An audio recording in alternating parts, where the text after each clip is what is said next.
Right, good evening, everyone. I'd like to call to order the work session for the City Council for the City of Wildwood for Monday, September 12, 2022. Ms. Eldridge, would you please call the roll? Mayor Bullen. Here. Councilmember Galani. Here. Councilmember Hopper. Councilmember Jaxi. Here. Councilmember Bertolino. Here. Councilmember Dodwell. Councilmember Ottenberg. Here. Councilmember Edens. Here. Councilmember Brost. Here. Councilmember Garetano. Councilmember Flasher. Here. Councilmember Rambo. Here. Councilmember McCutcheon. Councilmember Farmer. Councilmember Nyan. Councilmember Bartoni. Here. Councilmember Clark. Here. Okay, thank you and welcome, everyone. I want to just mention that we have 3 council members that are attending the Missouri Municipal League meeting at the Lake of the Ozarks. Councilmember Edens from Ward 3, Councilmember Ottenberg from, Councilor Edens from Ward 2, Councilmember Ottenberg from Ward 3, and Councilmember Garetano from Ward 8. And we have 2 of the 3 with us tonight, but I just want to acknowledge their presence there. Councilmember Edens and Councilmember Ottenberg will join us remotely. I don't know that we'll get Councilmember Garetano, but I just want to express our thanks to all 3 of them for representing the city at this event. And I'm glad the 2 of you are able to join us. So thank you. All right. Before we get to action items, we have 18 informational items. Is there anything under information that anyone would like to discuss, have questions about, what have you, before we get to action items? Councilmember Dodwell. I just had a question. Do we have to do anything as far as the watershed erosion task force? Are we voting on specific members, or do we just go with what we discussed at the last meeting? I think we go with what we discussed at the last meeting. Okay, perfect.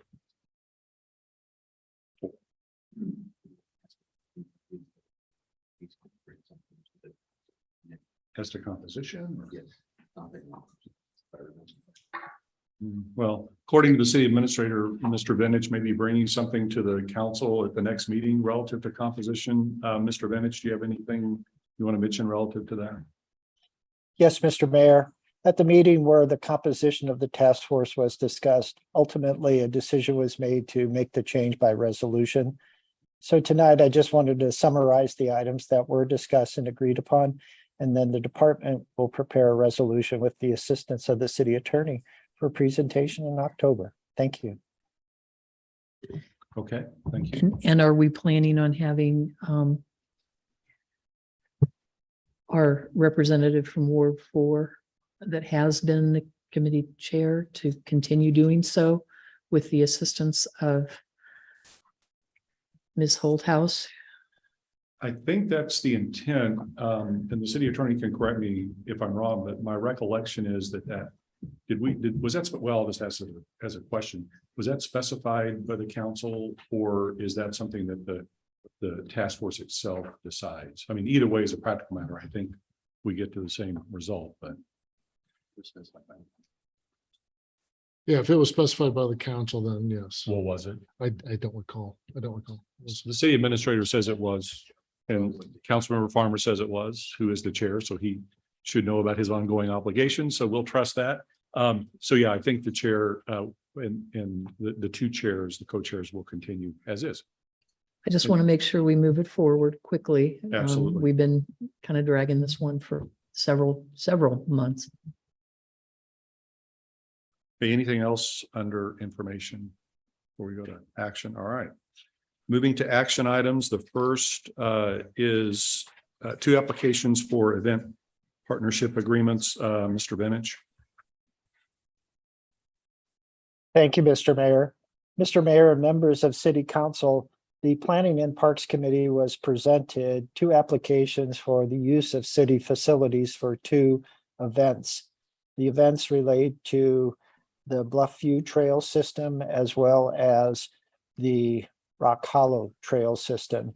In both instances, the committee made the determination that the requests were acceptable, given that no city resources are needed other than the use of the trail systems, and that The entity will provide volunteers and address any of the organizational requirements associated with them.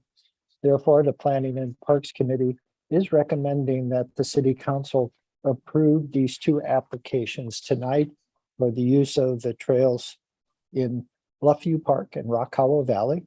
And those events will occur in October and November.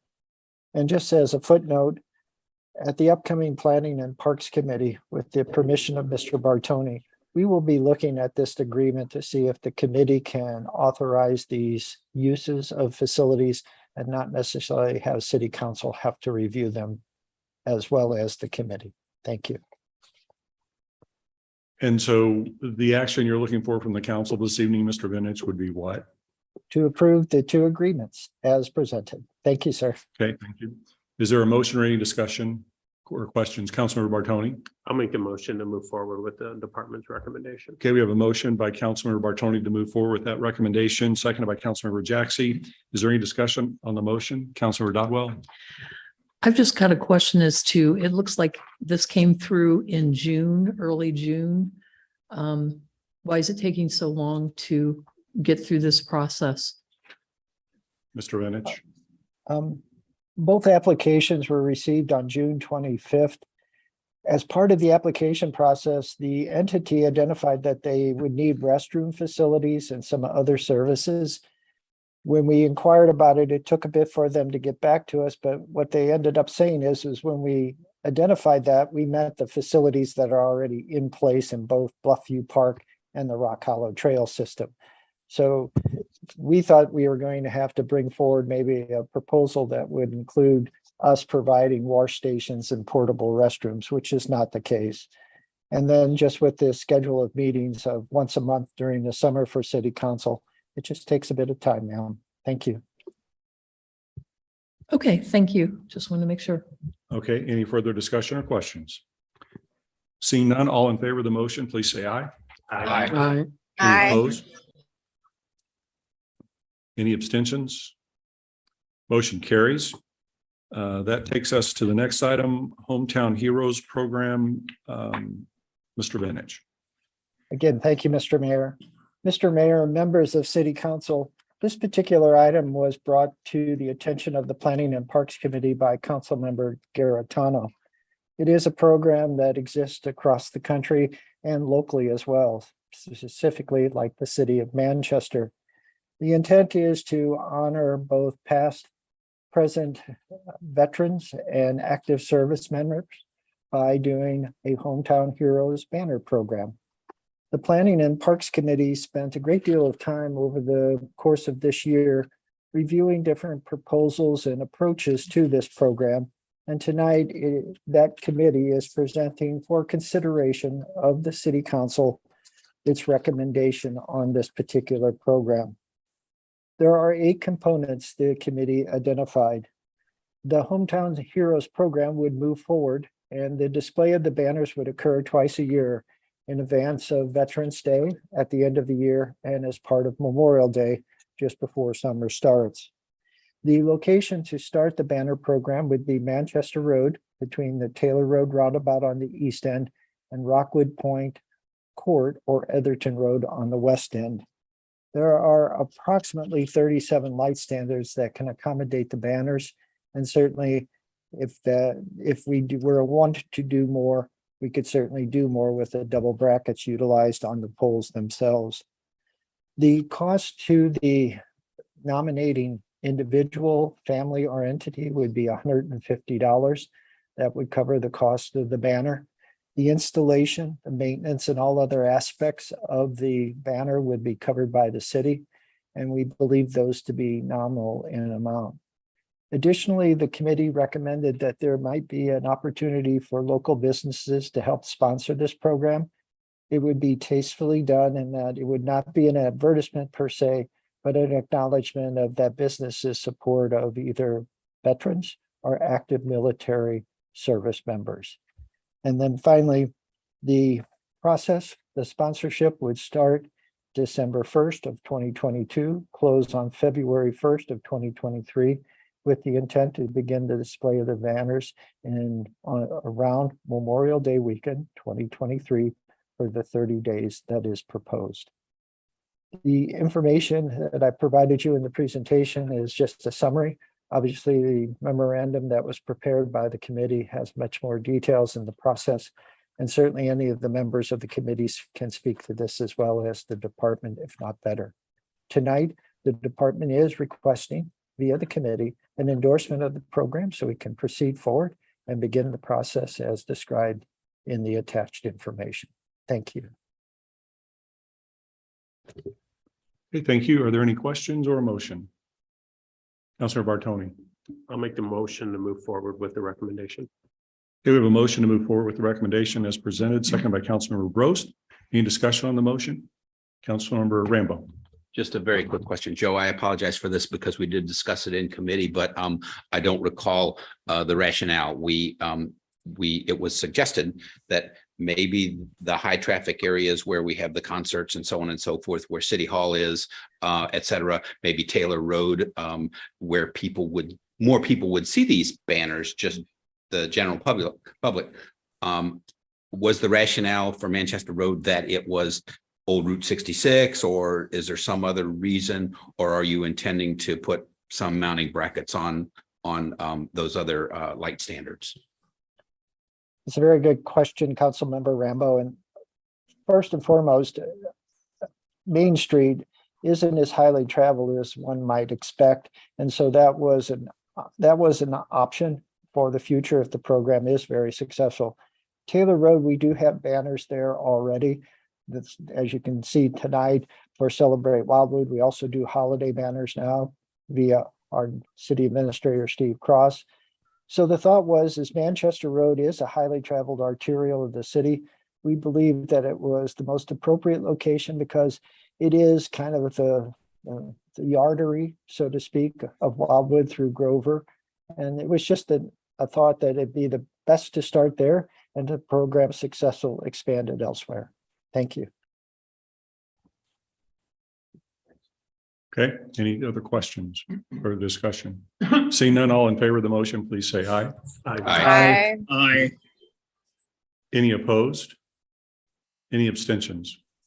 Related to this, I was just listening to the discussion and as I read this report, was wondering whether we as a city might want to examine the possibility of having a monument of some type, maybe even in our new green space area that we're going to have here in town center that would acknowledge veterans, whether we put names on it or not, or and specifically those that have given their lives, and potentially those that have ever served in any capacity, whether they gave their lives or not.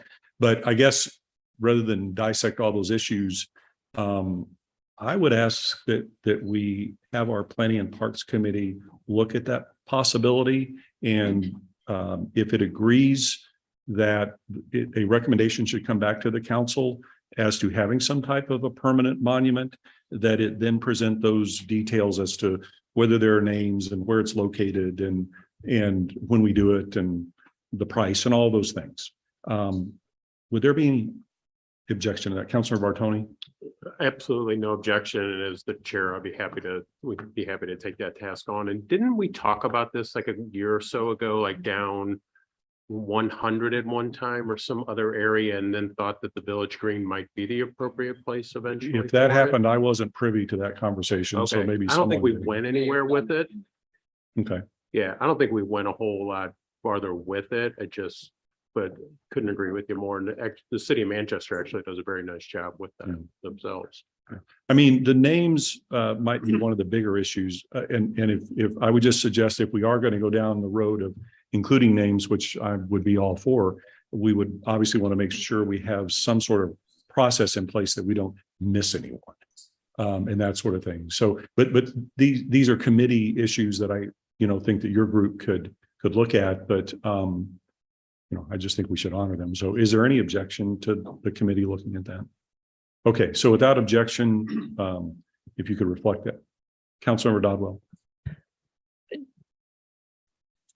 Do we want to get that discussion at the next meeting so we have a rough budgetary figure for 2023, or would this be something that would be targeted for development in 2024 and installation in 2024? Just a question. Well, I defer to the chair on his thoughts on that.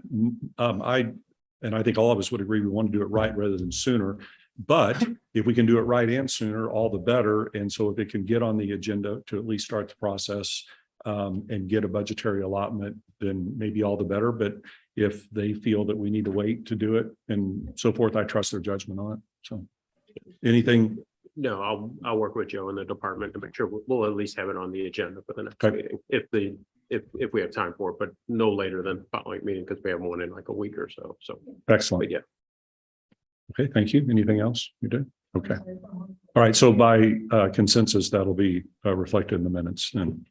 All right. Next, contract modification with SWT Design for Route 66 roadside park. Mr. Benich. Thank you again, Mr. Mayor.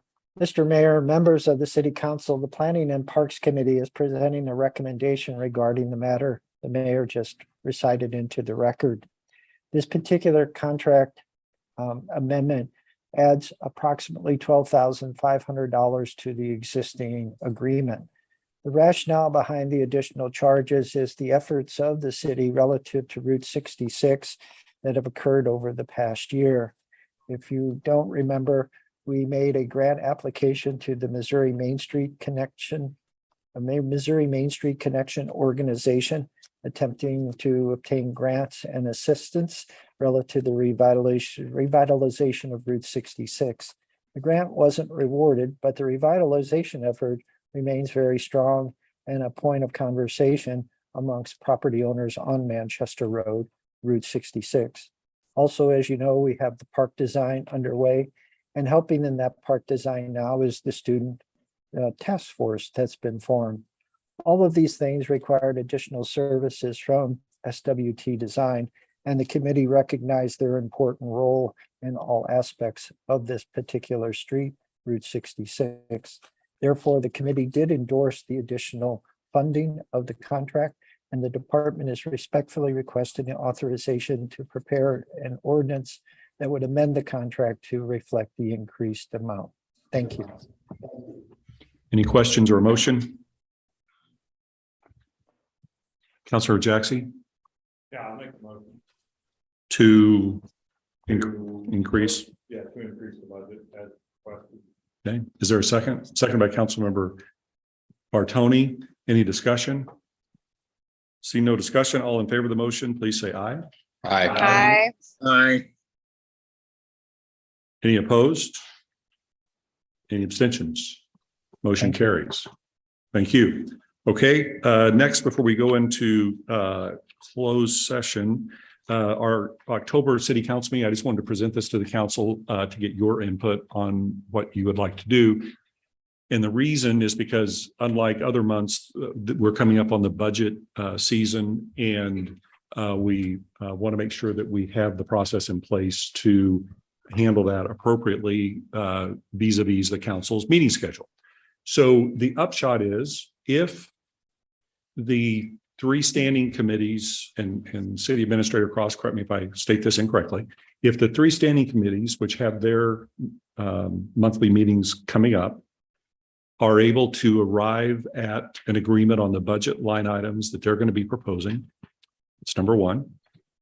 And in other words, not a lot of conflict on those. And number two, that when those three committees present their budget items to the council for final approval, you will not, as a committee, be anticipating or as council members, any major controversy in those items that could not be resolved if there is controversy in the work session prior to the October meeting. Then we would not need to have two meetings for the month of October, because it could be done in one. My read of the way things have flowed with respect to numerous other items coming out of the standing committees and the tenor of the council is that, particularly with the strategic plan that we spent a lot of time on that guides all of this, and as we all know, and we're seeing the benefits of that now, one of those being more efficient processes in our decision-making. I would be comfortable if the council wants to simply have one meeting in October to get this, the budget passed, because I think that that would be successful. But I didn't want to make that decision without council input to that. In a worst case scenario, assuming that all the assumptions on that are wrong, we could always have a second meeting in November, or if necessary in December. But again, I don't think we would need to do it. So just wanted to present this. Those are the facts. What would be the wish of the council? Councilor Rambo. Yeah, the question I would have would concern the timing of the meeting, because sometimes we have to wade through several hundred pages of stuff in 2 days. It's really hard to do. And I want to make sure we have sufficient time to look at what comes from the other committees that will come to the council when we're not participating in this committee or that committee. So we can fully, examine the issue, talk to our colleagues, and be ready to vote. So we would have to structure it such that it would be at the right time, give us a couple weeks. That's a good point. And so we publish the agendas now much earlier than they used to be published.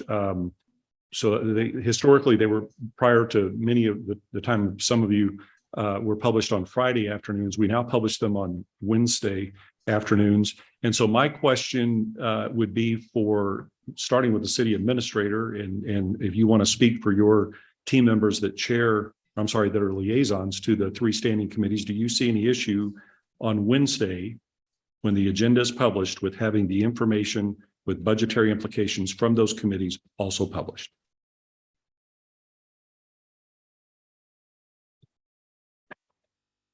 The issue,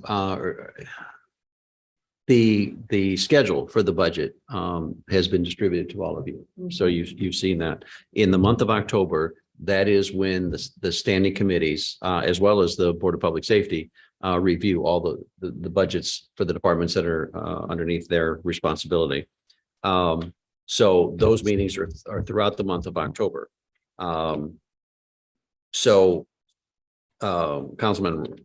Councilmember Rambo raises a good point in that there may not be a lot of time from the time that the committee discusses it. Now, I will say that prior to those committees meetings, you will have time you will have the budget. In fact, the budget documents were due back to Dawn and I last Friday. We are in the process of summarizing them, reviewing them, and then we will get them in the hands of the committees to have time to review prior to those committee meetings in October. So you will have time now. So you'll have time, enough time, So maybe as much as a couple of weeks prior to that committee meeting to discuss it. So let's just go at it this way. So the meeting of the council for October would be October the 10th. When is the next meeting of the board? Let's start with Board of Public Safety. When is that? And while she's looking at that, when is the next meeting of Admin PW and Planning and Parks and Economic Development? Board of Public Safety is the 13th, I believe, of October. No. Board of Public Safety. Have they already met in September? They are not meeting in September. The next admin PW meeting is for October, is October 11th.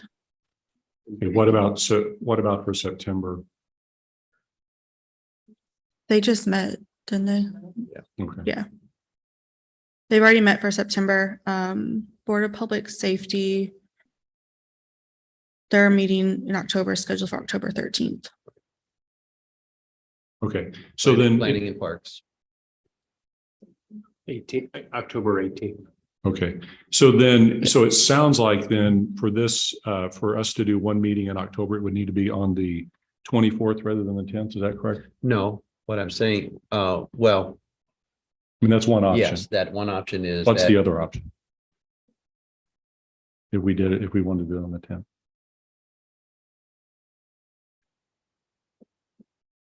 I don't think there is an. Okay, so the option would then be, There isn't. okay, so then let's go back to meeting schedule. So what is admin PW again?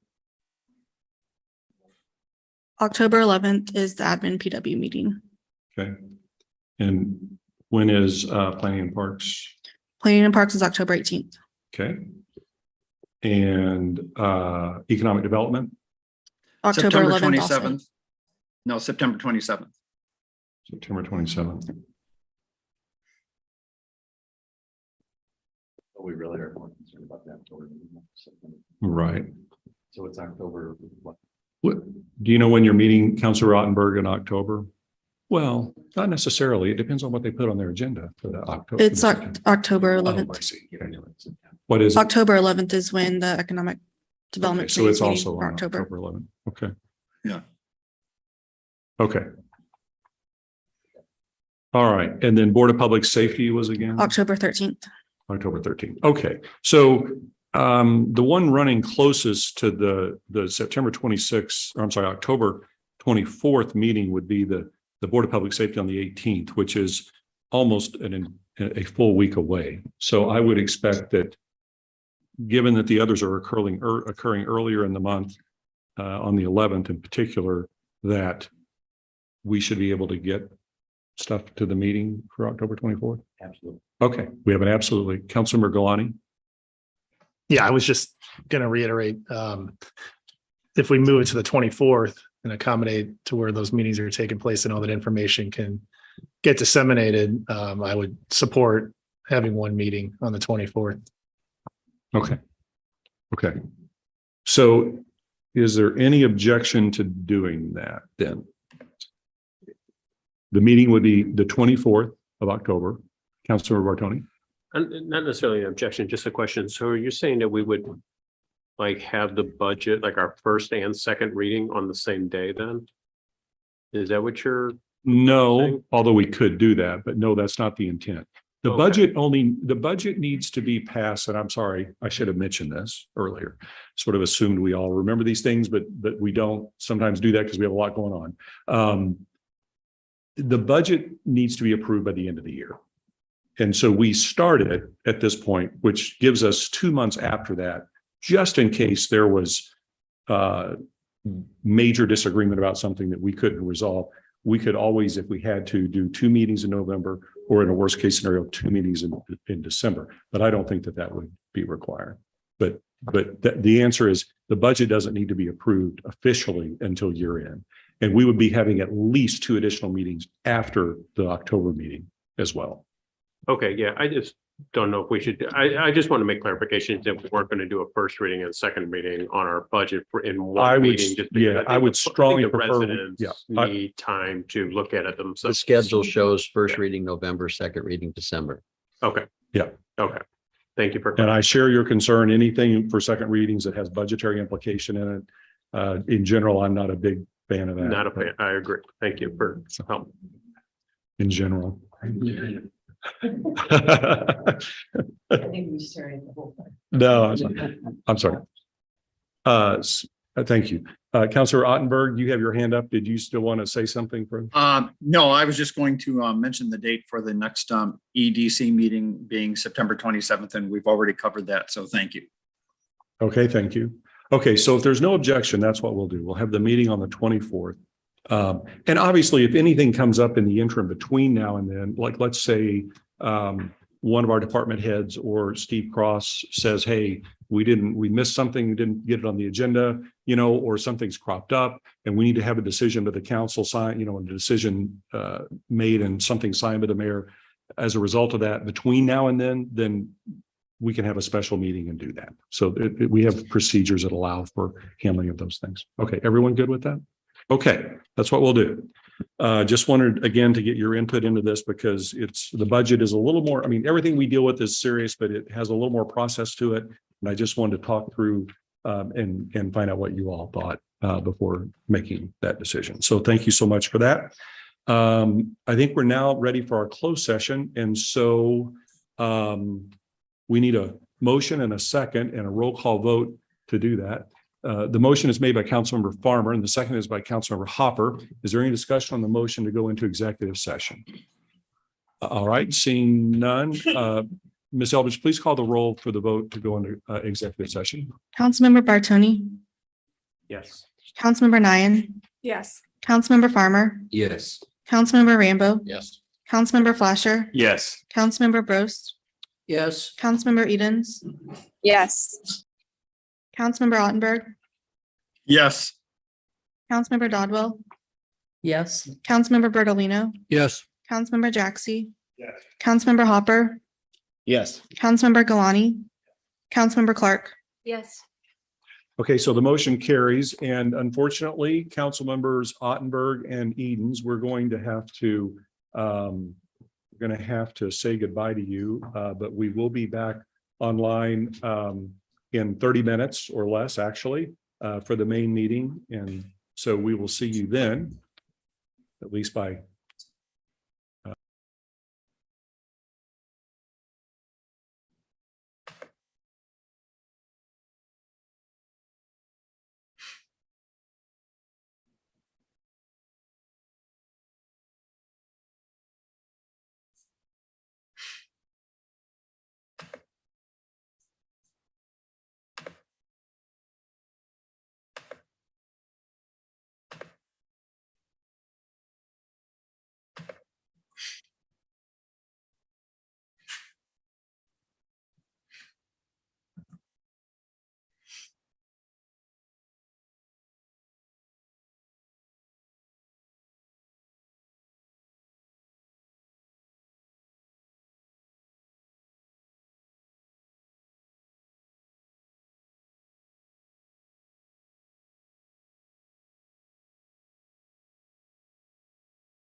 We need Mr. Vintage.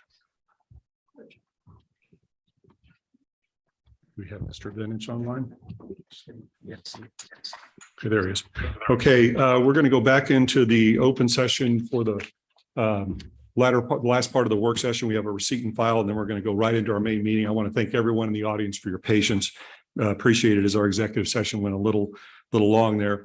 Mr. Vintage, the receipt and file, Westridge Commons, you want to provide information to the council relative to that, please? Yes, Mr. Mayor.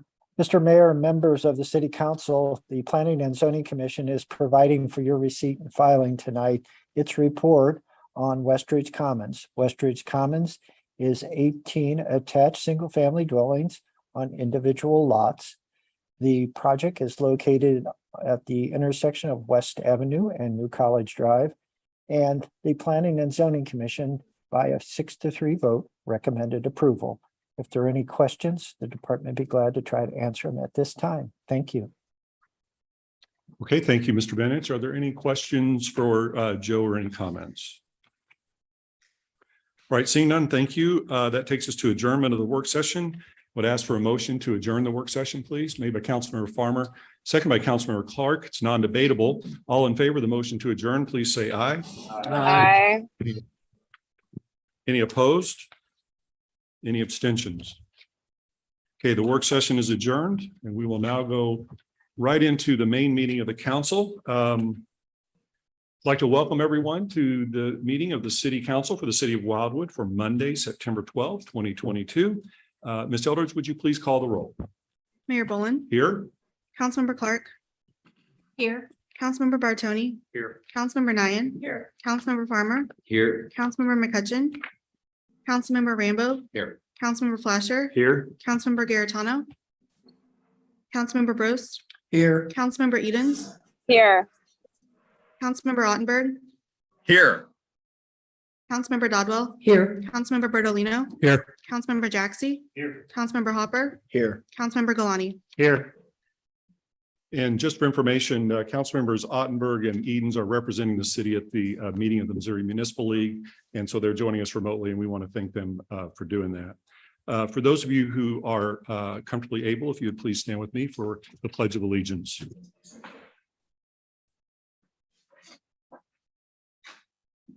I pledge allegiance to the flag of the United States of America and to the republic for which it stands, one nation, under God, indivisible, with liberty and justice for all.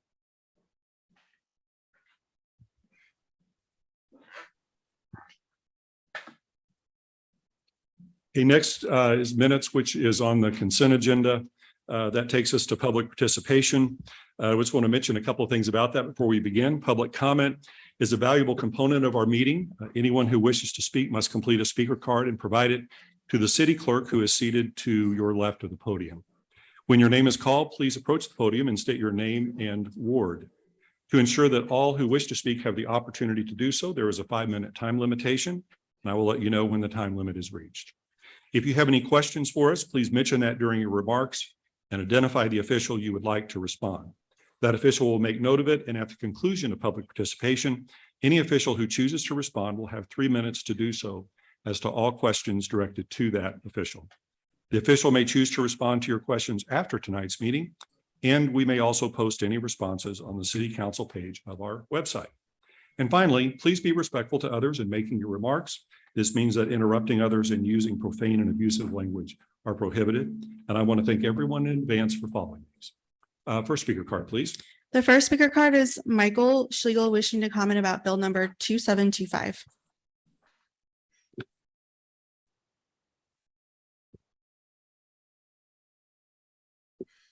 Good evening, Mr. Mayor and City Council. My name is Mike Schlegel. I live in Homestead Estates in Ward 1. I encourage you to vote against Bill 2725. My wife and I moved to Wildwood more than 6 years ago and enjoy seeing wildlife and encouraging deer to come into our property. We would like to continue attracting deer and feeding them responsibly, enjoying the natural wonders that Wildwood has provided. As the Whitetail Deer Management Plan states, banning the feeding of deer will likely do little to reduce the population, So why enact it? It also states that a feeding ban will redistribute the herd. That is unlikely since does have very high site fidelity, so they're unlikely to move. Loss of habitat through additional housing developments will do more to redistribute deer than the ban on feeding deer. If Bill 2725 is approved, it will cause neighborly conflict and a decrease in the enjoyment of our property. And one of the reasons my wife and I love living in the city of Wildwood. There are more important items to focus on. And again, I would encourage the city council to vote against Bill 2725. Thank you. Thank you. Next speaker card, please. The next speaker card is Stuart Campbell wishing to comment about bills 2733 and 2734. Good evening. I'm Stuart Campbell. I'm with Trophy Properties and Auction. I'm representing my clients tonight that own property in Wildwood, about 220 acres. It is Bill 2733 and 34, where we're asking for approval to have those broken into minor subdivisions. My request is just that we possibly expedite the reading and do the first and second reading tonight. My clients are subdividing these simply for sale, not for development. And with what's going on in the market, they feel the time is of the essence. Thank you very much. Thank you. Next speaker card, please. The next speaker card is Lulu Bogelin wishing to comment about bill number 2722.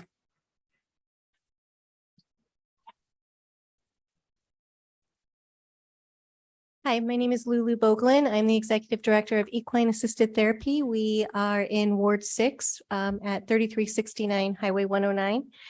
And I am just here to ask the council to please consider the separation of land at 33, well, I guess it's 3316.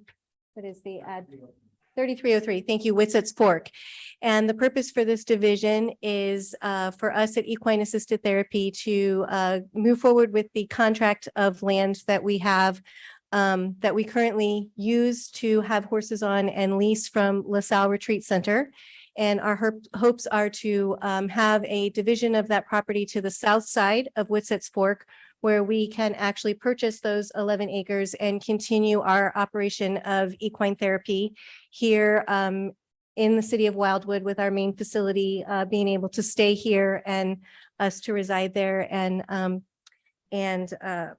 ensure our future here in Wildwood. So the approval of this land subdivision would allow us to go ahead and be able to close on the contract that we currently have with LaSalle and maintain our facility and our future here in the city of Wildwood to provide equine therapy. Thank you. Thank you. Next speaker card, please. The next speaker card is Dan Laughlin wishing to comment about bill number 2722. Good evening, Dan Laughlin, Ward 6. I live at 3425 Remington Heights Drive. I'm here to say that I'm supportive of the equine assisted therapy to maintain its current facility here in Wildwood. My wife donates her time there. She instructs, and myself and my business are fully behind this facility. The expansion of this expansion is so critical for the equine therapy to maintain their facility in Wildwood with all the great things they do for all the special needs participants that are there. I'm asked that bill 2722 be approved as platted. Thank you. Thank you. Next speaker card, please. Jody Delph wishing to comment about bill 2722. Hi, my name is Jody Delph. I've been a resident in the what is now Wildwood for 45 years. I'm not sure what ward I'm in. I live by Lafayette High School. I also have been a volunteer at Equine Assisted Therapy since its inception on 109. That was in 2010. That was the year my daughter was married and moved to Denver, and I was looking for something to fill that void. So I started volunteering, and what I found was a sense of purpose, community, and connection. I was there several times during the week, but my night to volunteer was Thursday night. There were 12 of us and a teacher that would work with the 4 kids we had that night. We became fast friends, and we supported and encouraged each other inside class and also in our lives. At the end of every session, we went to Larry's to celebrate the end of another session.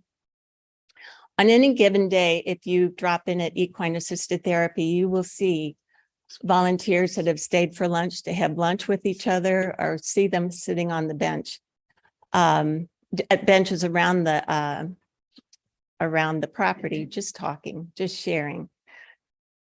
The volunteers that eat come from Wildwood, but also a lot of them come from the West County area, but it's just mainly in this west area. Another thing that happens at EAT is that high schools come. Sometimes they come just to serve, to work, clean up the pastures, manure, sticks, rocks, any maintenance that needs to be done that the regular volunteers can't do. Recently, I was there this summer. It was so hot, and the whole Eureka football team was there in the field having a great time cleaning up. The horses didn't care. Yeah, the coach was there. It was just so joyful. Other times, high school groups will come and they will do some service in the fields, and then the other time they will do something we call equine assisted learning. So they're sectioned into groups with the horses in our indoor. And how I would describe EAL, just from my naive way of saying it, it's a way of increasing your awareness and a connection with yourself and the other people in your group. So a couple years before COVID, a group from Ferguson High School came. They were divided into groups. And I thought what was interesting is that I learned from Lulu that after the unrest there, people were buying them gift certificates at Target, tennis shoes, anything, just giving them whatever. But here they needed to come work. They worked in the fields, they shoveled manure, there were men to help them, and they worked with the horses. So I can only hope that they left with a new sense of self after that day. One group that came again several years before COVID, I will never forget. They came through to ride the horses, and it was a organization of young adults that were blind, and they came to ride the horses. So I was leading Obi that day. He's a big golden palomino. And the girl that was to ride him came up. She had gorgeous red hair and green eyes. She put her hand on his forehead and then put her head on her hand and told him how beautiful he was. That horse dropped his head and closed his eyes. We see that connection every day at EAT, but not usually this quickly. To me, it's heaven on earth. We went on what we call a trail ride, which is around the pastures down there. She talked about the wind in the trees, the sun on her face. She talked about wanting us to take pictures so she can send them to her parents at work. But the whole time she was encouraging Obi, telling him what a beautiful horse he was, thanking him for the ride. I can't imagine the trust that she has to be able to get on a horse and do that. I got more out of that day than she probably ever would. I'd just like to say that there are 4 equine assisted therapies that I know of in this area. I've been to 2. One takes 30 minutes. The other one takes an hour. And I know the others are just that far. This is a jewel that provides community and connection right here in Wildwood. And I support,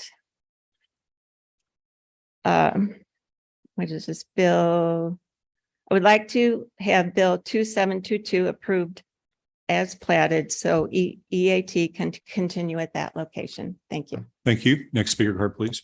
Mary Picciarelli wishing to comment about Bill 2722.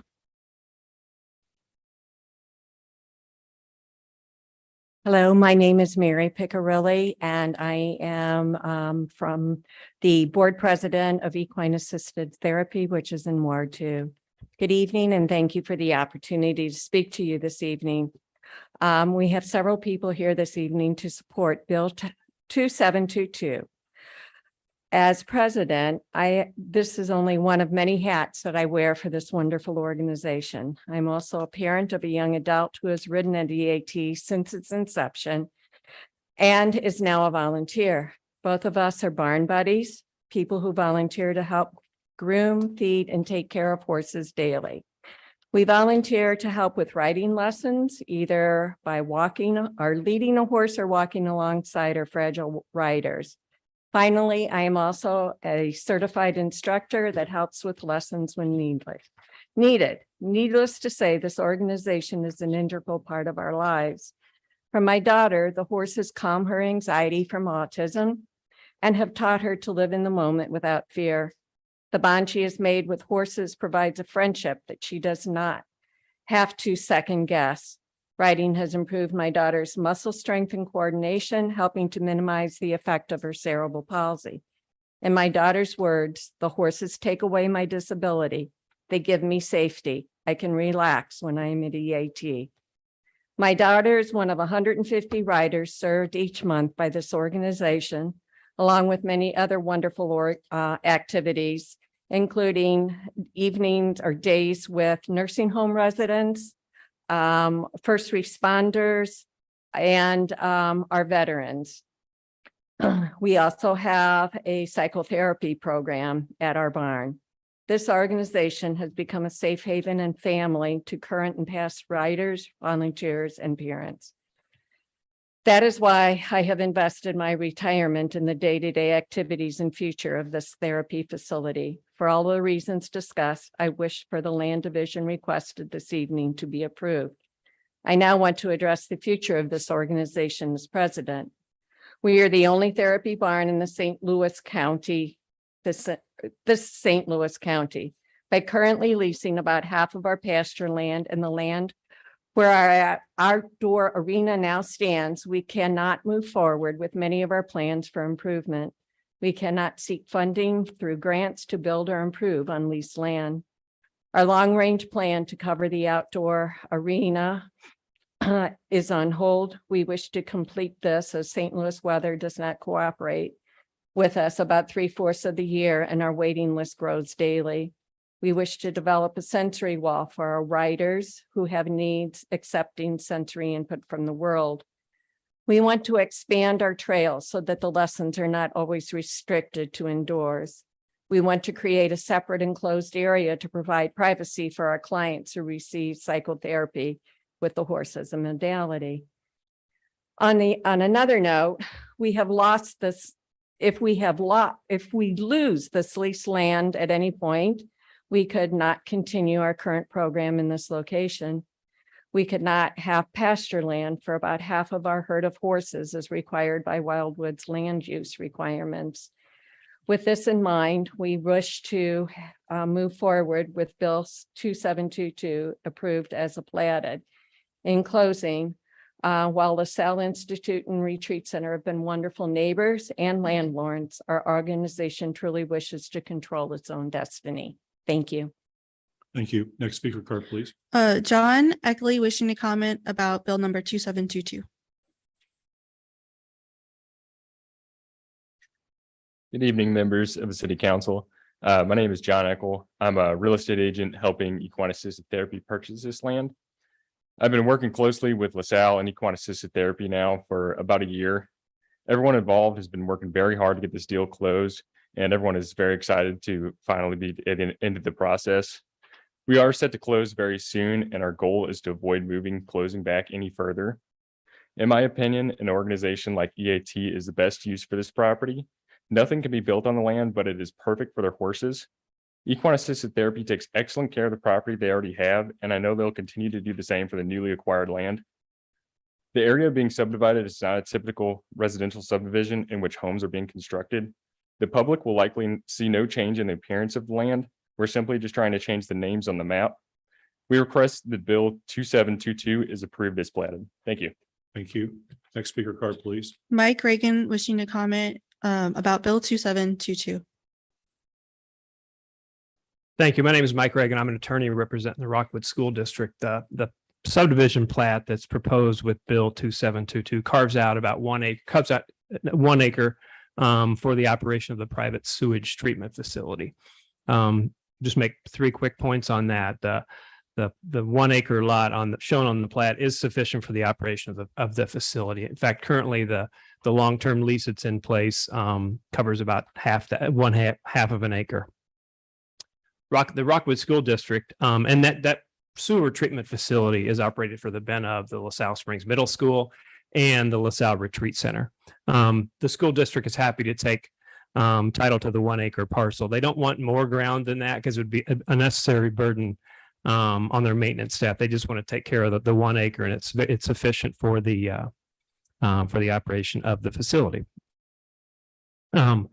Nothing would change operationally. The school district is currently operating the sewage treatment facility. That won't change. The only change is that Rockwood School District would own the 1 acre lot on which the sewage facility is located rather than holding a long-term lease. Thank you. Thank you. Next speaker card, please. Bill Branson wishing to comment about bill number 2722. Good evening.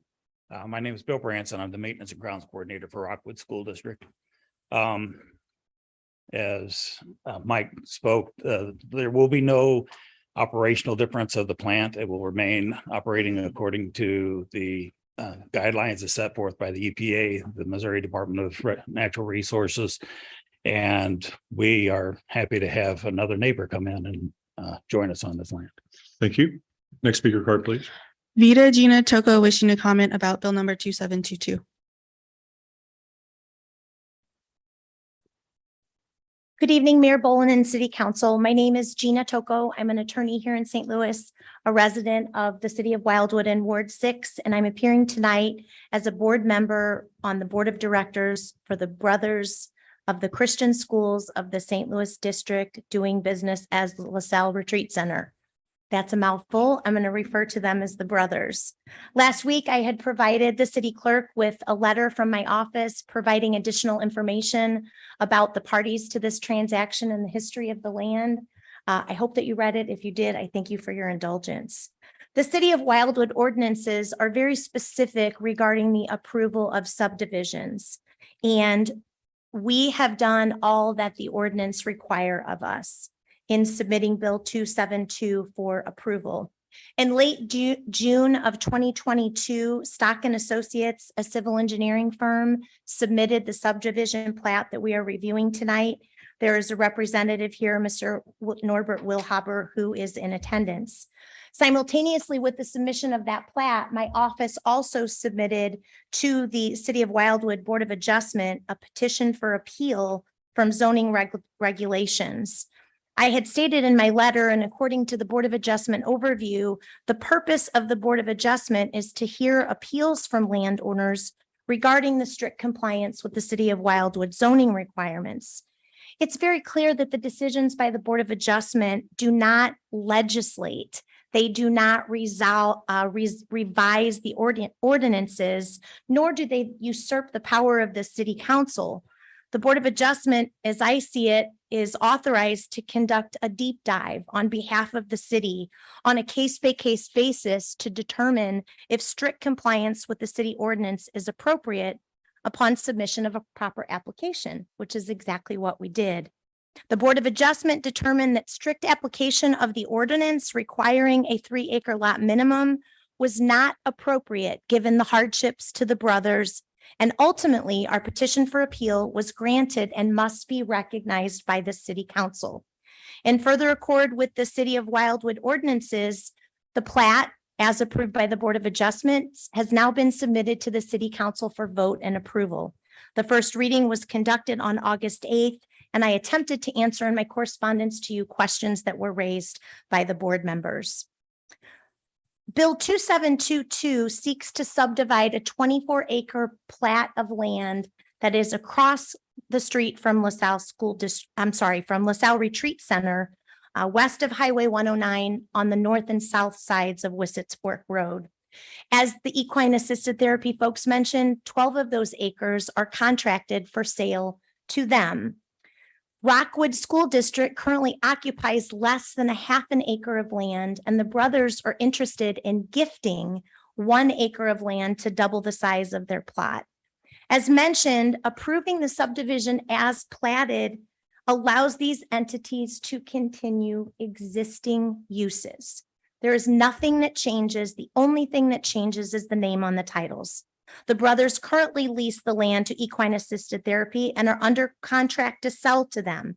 As their representatives have mentioned, they need to purchase this land in order to grow their business. Since 1992, the brothers in Rockwood School District have partnered with the operation of the sewage treatment facility. And if this bill is approved, the brothers intend to gift that 1 acre of land to Rockwood School District. As Mr. Reagan said, they don't need 1 acre. The Missouri Department of Natural Resources has said 1 acre is sufficient. The Board of Adjustment has granted our variance. The waters seem to have been muddied, pun intended, by concerns raised about the proper operation of the sewage treatment facility. The plant is closely and regularly monitored by the Missouri Department of Natural Resources. And all of the verifications that the city needs to confirm that have been provided to you. The remaining acreage would be retained by the brothers. And most of that 24-acre plat, I would say a significant portion is floodplain or floodway and isn't usable, but these are uses for it.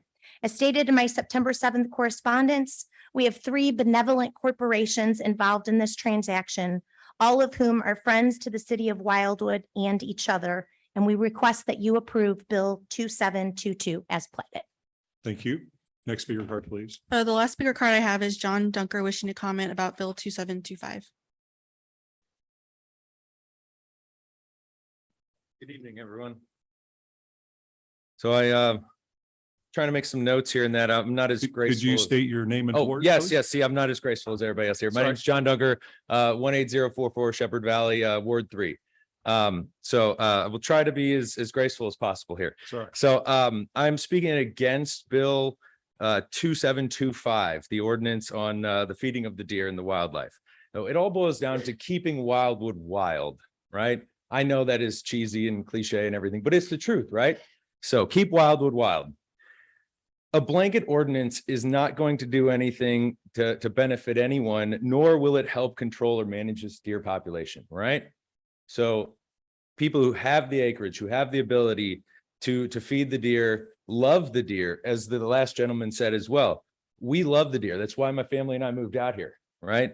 So it's a joy watching everybody who comes over, who's not from around here, see the deer as they walk up and they park their cars. People love it. And I challenge anyone of you who doesn't love deer to come by and check it out yourselves. So, you know, it's watching my son Maverick with his friends, bring them over and who've never even seen deer in their lives. They walk right up and it's just, they're in awe of Mother Nature at her finest. So, you know, little things like that that go a long way. You know, these deer were here before me and after me. I want to tell you about a time though, when Dude, he's Dude, that's his name. He's no longer with us, but last season he came through and he'd come through all the time. He came through with his grandmother, Elizabeth, because she runs the show, the Queen, and then Friendly, who's his mother, and Solo was off on his own. That's the other, there's his brother Buck. So Dude comes through. Actually, no, it was in the morning. Just raised my garage door up, and you kind of get that sun coming into the valley there. I would say it was misty in that, but that's way too cliche. It was not that cool. But he was coming out of the creek, and I see this thing over there, and it's this orange construction tape, right? Those like dangly flyers that you see on things, and it's just over there in the woods. Don't know what it is. It comes out, and it's stuck in Dude's antlers. All right, and you're like, well, that's kind of a telltale sign, not a good thing for him. So what does he do? He comes straight over to me. He comes over with Elizabeth and Friendly and Big Nose and Little Big Nose, obvious names there. Not to mention Butterscotch and Buttercup, and then the new little fawn, Butterstuff. All right. If it turns out to be a buck, he's going to be Butternuts, but that's a different conversation. So, you know, he comes up to me. He lets me untangle all of that out of his antlers. Was I scared? I was like, well, I got a big old rack right in my face. Did he do anything? Absolutely not. Again, let's keep Wildwood wild. All right, I suggest you vote against Bill 2725. All right, let's see here. The deer, well, point A here. They do not result in deposit, debris, refuse, fecal matter, offensive substances where I'm at, by no means. All right, I understand maybe in other places, not where I'm at, not why my family moved here. They do not promote disease and transmission. The ticks are everywhere. They mingle, these deer mingle. Anybody who's ever drove through the neighborhood, you'll see 30 at a time. Tell me that they don't intermingle with each other, spread disease. No, I don't buy that. Damaged property. They're not a nuisance. They don't damage our property at all. If anything, I would say that we're protecting the people because we're keeping them off of Highway 109. If anything, we're protecting the deer because we're keeping them off of 109. All right. The deer are a part of Wildwood, and the deer help. Oh gosh, I'm going to butcher this. It was my good note here too. The deer are a part of Wildwood and our beautiful community. The deer help keep Wildwood wild. Thank you. You say you have no more speaker cards. Okay. Do we have one person online? I think I saw a hand raised. So if you can move Ms. Taves over to be able to speak.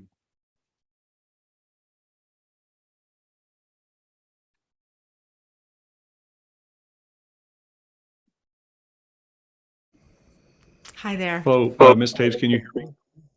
Yes, I can hear you. Okay, before you begin, I assume you want to speak here. So I just want to make sure, did you hear the things that I mentioned relative to the basics of our public participation that I read earlier? Yes. Okay, please state your name and location and go ahead then. Thank you. Also, Lori Meacham would like to be a speaker as well. We're on the same screen. So my name is Krista Taves. My address is 1470 St. Paul Road, Baldwin, Missouri. And I'm president of Friends of Bellevue, a 501c3 that we founded to work in partnership with Wildwood. So our focus is Bellevue Farm Park, which was created by Harold Donnelly when its last private owner, when he deeded the property to the county on the condition that it be a wildlife and nature preserve. And when Wildwood assumed control of the park in 2013, you adopted that priority as well. So in 2018, we got to know each other. We are in unincorporated St. Louis County.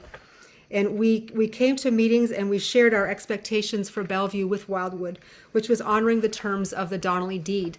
And we built relationships with lots of you on the council. I know there's lots of new faces here now, which is why we're coming to introduce ourselves, to reacquaint ourselves with those of you that we know, and those of you that we don't know, we're establishing a relationship with you so that we're familiar with each other. So in 2019, we formed Friends of Bellevue, a 501c3.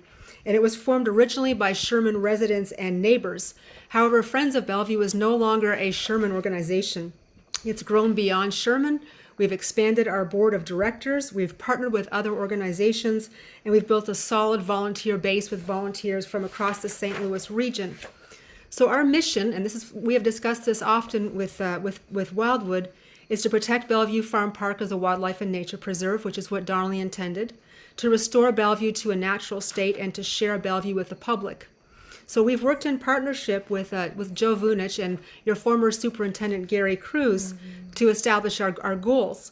Our goal is to clear the property of invasives, to replant native plants and trees as needed, restore and protect the springs and cave, and to install, improve, and maintain habitats for species in need, and establish Bellevue Farm Park as a programming resource for the community.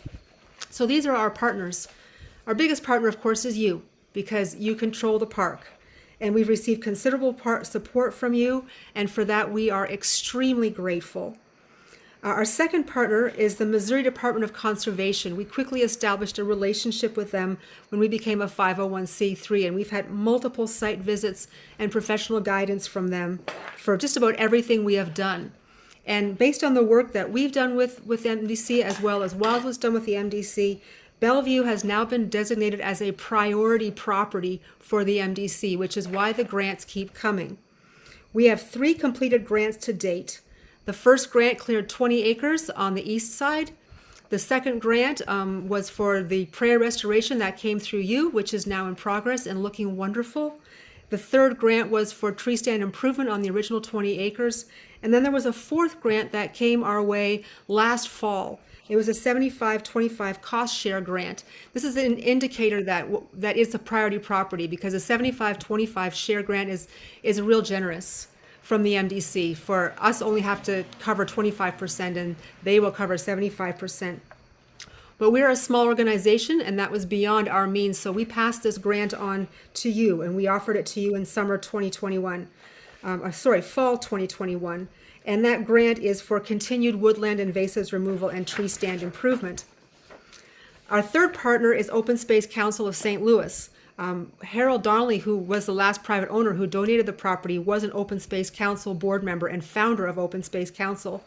And so Open Space Council has now adopted us as a project as well. They offer us staff support to help us establish stronger community connections, grow our base, and strengthen our communications. And our fourth partner is the Confluence and Great Rivers Master Naturalist chapters. We've received lots of guidance and support from these two chapters. We've received support in developing our mission and goals, and many of our members volunteer regularly at our monthly work days. So this is what we've accomplished since we incorporated in 2019. In spring 2020, we cleared 3 acres of honeysuckle. We planted milkweed in the back meadow and secured that first $25,000 MDC grant to clear 20 acres of woodland. In winter of 2021, that work happened.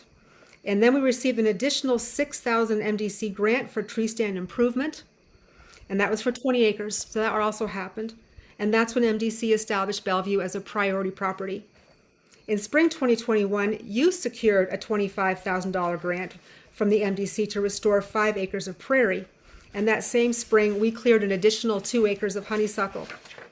So Ms. Taves, I'm sorry to interrupt. You're at your 5. How much more do you have there? Well, I can pass that on to the next speaker. Okay, sounds good. Please state your name and address. Hi, I'm Laurie Meacham and I live at 1470 St. Paul Road. I'd just like to talk more about the grant that is up for consideration now. I know we're not talking about it. It's not on the agenda right now, but I believe it's going to be talked about soon. It's a grant for $25,000 from the Missouri Department of Conservation, and it is what they call a cost share grant. And the grants that we've gotten in the past were straight grants. We didn't have to add any money to it. But now, because they've given us approximately $56,000, they want us to come up with some of the money to fund these projects. And so this grant, it would be the MDC's part would be up to $25,000, but we would need to come up with 25%. So it'd be somewhere a total around 32. I don't have the numbers exactly. 33. And we're a small organization, and for us to come up with $8,000 is, or $8,000, it's a considerable leap for us. The grant was approved last year. We weren't able to secure the funding, so we brought it to you. And so we're asking that you would approve this and do the cost share amount of approximately $8,000. And again, I want to talk about our priority status that we've gained with the MDC. Bellevue Farms is called a priority property, and that's because of the quality of the natural area. We have a natural spring, and we've had Rob Pulleyman from the MDC come out, and he said that's probably one of the last areas to have a natural spring like we have over at Bellevue Farm. There's also a cave that we haven't explored. It's kind of blocked off right now, but we need to get that explored. And this next grant would be to remove, approximately 15, hopefully 20 acres of pretty much solid invasive honeysuckle on the other side of the park from where our first grant was. And so the whole property is about 100 acres. And the first clearing was about 20 acres. This would be about 20 acres. So there'd be about 40 acres. And then the property that you all are doing for the prairie restoration is about 5. So that's going to be the biggest share, the hardest part of the work. There's a lot, then the other 50 acres or so kind of goes uphill and goes into the woods. And the honeysuckle is a lot easier to get out. It's not just a sheer wall of it. It's much smaller. And we have a lot of work days with a lot of volunteers, Open Space Council, 2 or 3 chapters of the MDC, local people, people from Wildwood, people from Baldwin, the whole area that come out. And so I would really encourage you to take a look at this grant opportunity and see, you know, what a great move it would be for Bellevue Farm and for Wildwood, you know, since we are partners and since you are, you know, in control of the land, we just want to keep moving forward. And so I appreciate your time and consideration. Thank you. Thank you. No one else there. Okay. I want to thank, and no more cards, right? I want to thank everyone who participated in our public participation this evening. Next on the agenda is under mayor announcements, a proclamation. If the Roths could please meet me right over here to your left.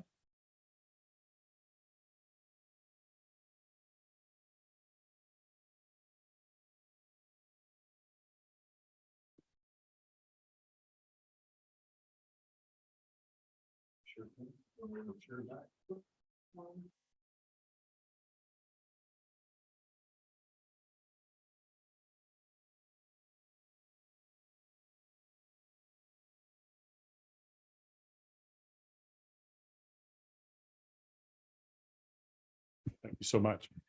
Okay, so this is one of the more fun things I get to do as mayor, usually non-controversial. We have just a real gem in our city, and I'm just honored tonight to bring this to everyone's attention with some publicity and awards that they've gotten. So this is a proclamation, and I'm just going to read it, and this actually continues with our animal theme of the evening. Whereas the R&R Ranch owned by Stacy and David Rolk is located in Wildwood, Missouri, on Wild Horse Creek Road, actually. Whereas the ranch, comprising 32 acres, is an exceptional example of how both residential and commercial planning can be accomplished while simultaneously respecting the landscape, neighbors, and wildlife. Whereas among other animals, the mainstay of the ranch is miniature horses in need of special and extended care. Whereas the Roth's objective is to increase public awareness of miniature horses and educate people on the proper treatment and care when required when owning one. Whereas this mission is important because many do not recognize the skill and care required for the horses. Whereas the R&R Ranch was selected by St. Louis Magazine's 2022 A-List Readers' Choice Awards as the region's top tourist attraction.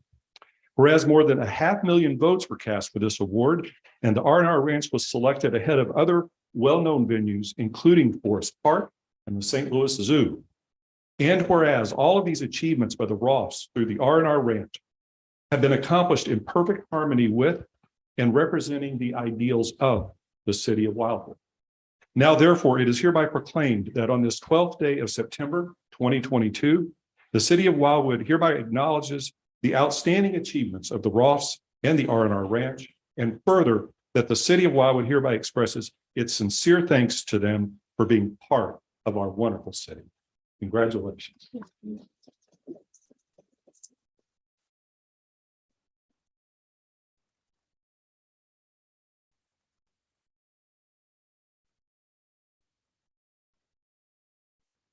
Now is custom, and you don't have to do this, but if you'd like to say something, now would be your time. I'll never pass up an opportunity. Thank you so much. We are honored. We are grateful. We are humbled. We are just truly couldn't be happier to be part of this city and to have the support that we have had to work with the city on many occasions in the past, and I'm sure going forward in the future. And the support that we get from this area and the support that we get all over, and the support that we have of everyone that works on our behalf so hard in our barn to help with everything that you just put in your proclamation. So thank you so much.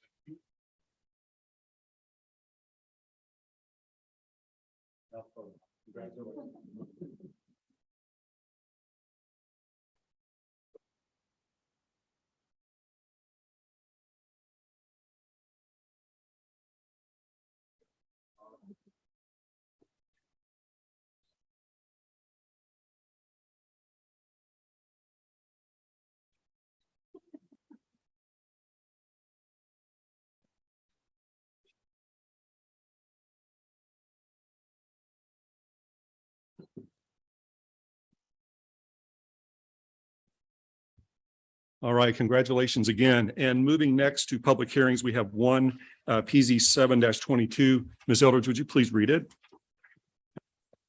PZ 7-22, City of Wildwood Planning and Zoning Commission, care of Department of Planning, City Hall, 16860 Main Street, Wildwood, Missouri, 63040. A request for the consideration of possible additions or changes to the regulations that are associated with Chapter 415.030 definitions, Chapter 415.090 NU non-urban residence district, Chapter 415.110 R1 1 acre residence district, Chapter 415.120 R1A 22,000 square foot residence district, Chapter 415.130 R2 15,000 square foot residence district, Chapter 415.140 R3 10,000 square foot residence district, Chapter 415.150 R4 7,500 square foot residence district, and Chapter 415.160 R6A 4,500 square feet residence district regulations of the City of Wildwood zoning ordinance, which would consider better defining current regulations while potentially introducing new requirements relative to the installation and maintenance of fences throughout this community to ensure limited impacts on adjoining property owners, as well as addressing safety considerations for the same. Thank you. Mr. Bennett, do you have anything you want to mention relative to PZ 7-22? Yes, Mr. Mayor, very briefly. Mr. Mayor and members of the City Council, the Planning and Zoning Commission has provided for your consideration tonight its letter of recommendation regarding changes to the zoning ordinance to accommodate increased regulation of fences. The increase in regulation of fences is not onerous.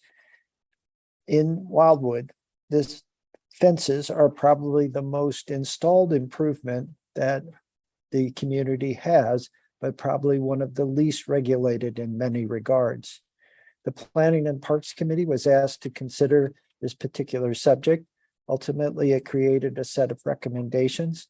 Those recommendations were forwarded to City Council, which then forwarded it to the Planning and Zoning for consideration. The Planning and Zoning Commission did take this under advisement, holding a public hearing and ultimately completing its recommendation as witnessed by the report tonight. Key amongst the regulations that are being recommended for addition or change is a recognition of the aesthetics of fences, its location, and protecting the non-urban resident district from certain intrusions. Therefore, tonight, as part of the public hearing, the letter of recommendation is for consideration. At the conclusion of the public hearing, the department will respectfully request authorization to prepare legislation to introduce these particular regulations and changes for the City Council's consideration. Thank you. Thank you. Do we have any speaker cards? No speaker cards. So is there are there any questions on the part of the council, or does someone want to make a motion to proceed with the drafting of legislation as mentioned by the Director of Planning, Councilmember Dodwell? I'd like to make a motion to move forward with legislation. Okay, is there a second to the motion? Seconded by Councilmember Nyan. Is there any discussion on the motion? Seeing no discussion on the motion, all in favor of the motion, please say aye. Aye. Aye. Any opposed? Any abstentions? Okay, the motion carries, and so the legislation will be prepared for the council's next agenda, presumably. All right, council members. So we're now at about 7:45 and got a couple of ideas here as how we might expedite some of the business that's before the council. And so relative to the first three bills that are for second reading for final passage, those being bills 2722 relating to the minor subdivision plat, Witsett Fork Road, 2723, the agreement with St. Louis County Department of Community Development for current and future community development block grant fund allocations. And finally, 2724, which concerns an agreement for landscaping in the city with Conover Brothers. The last two reflect or relate to all wards. The first is for Ward 6. If there would be no objection, I would recommend to expedite the business of the council that these be read in mass and voted upon singularly by the council relative to final passage. Would there be any objection to that approach? Councilmember Rambo. I'm very sorry. I have to comment at least on Bill 2722. Is that possible? Well, you can certainly comment on it. My question is whether you are comfortable handling these in mass with all three being read with one vote, or do you want to have that segregated out? With those comments, with my comments on. Okay, go ahead with your comments, please. Well, Colonel Jackson and myself are the representatives of Ward 6, in case some of you folks don't know. Can you turn your microphone? It is on, the red light's on. Really? Huh, okay. Sorry, go ahead. People tell me to. That's right. Shut up. Yeah. So we have to take everyone's complaints seriously. And there were some residents who had some concerns. I sort of boiled them down to two. One was, is expansion, is there a capability for expansion? Is 1 acre sufficient? But that's that will solve itself because you just can't expand beyond the available real estate in the future. And if you need a new sewage treatment plant, you put it elsewhere. And so it comes down to number two, the vulnerability of that lagoon to 100-year flood. And I had Director Brown verify that it is below the level of the 100-year flood. And it's the best data that DNR can provide. It looks backward though and doesn't look forward. So I have some concerns about the next 100-year event that's going to come within probably the next 10 years, overtopping that lagoon. And I don't have a real good handle on what that vulnerability actually is. So I'm reluctant to vote to approve this. But by the same token, I am very much in support of the equine assisted therapy folks. Colonel Jackson is a cowboy. He's got horses and so on and so forth. We both believe in the mission. So I'm a bit torn. So if you folks see me vote no, it is not a permanent thing. It's to just maybe, if everyone agrees, go back for more information. But I kind of think that most folks are on the council are going to agree. So if there's a potential for a no vote, I would recommend we take it separately. We'll deal with 2722 singularly, and then is there any objection to handling 2723 and 2724? I'm sorry, in folks. tandem? That's all right. No worries. It's your right as a council member. Okay. Bill 2722 is before the council for final passage. It concerns Ward 6. Is there a motion for the second reading of the bill? Made by Councilmember Jackson, seconded by Councilmember Dodwell. All in favor, please say aye. Aye. Any opposed? I heard an aye. Oh, I'm sorry. No opposed to second reading. Okay, Ms. Eldridge, please read Bill 2722 a second time. Bill number 2722, an ordinance of the city of Wildwood, Missouri, authorizing a minor subdivision plat that will result in the creation of 3 lots of record, which are all part of a tract of land of the U.S. Survey 766 Township 44 North, Range 4 East of the 5th Principal Meridian, located on the west side of State Route 109 at its intersection with Witsett's Fork Road, and to be hereafter known as the 3303 Witsett's Fork Road subdivision, second reading. Okay, thank you. Mr. Vinich, we've had a lot of discussion on this. Do you have anything further you want to mention relative to the bill? Well, in response to Councilmember Rambo's statement regarding the floodplain impact on the lagoon, as he called it, I would ask Mr. Brown to address that. He Okay. actually sent out an email, which I think is contrary to Thank what you, Mr. Rambo said. Okay, Mr. Brown. Thank you, Mayor. I did send an email out. Maybe I wasn't clear in what I was stating, but I was Oh, attempting what to- did the email say and who was it from? What's the bottom line on it? It was from me, and I did review the elevation of the treatment plan, and it appeared to be above the 100-year flood elevation, so it should be safe from flooding. Can I comment? Councilor Rambo. You absolutely did. I appreciated it. I drafted a response.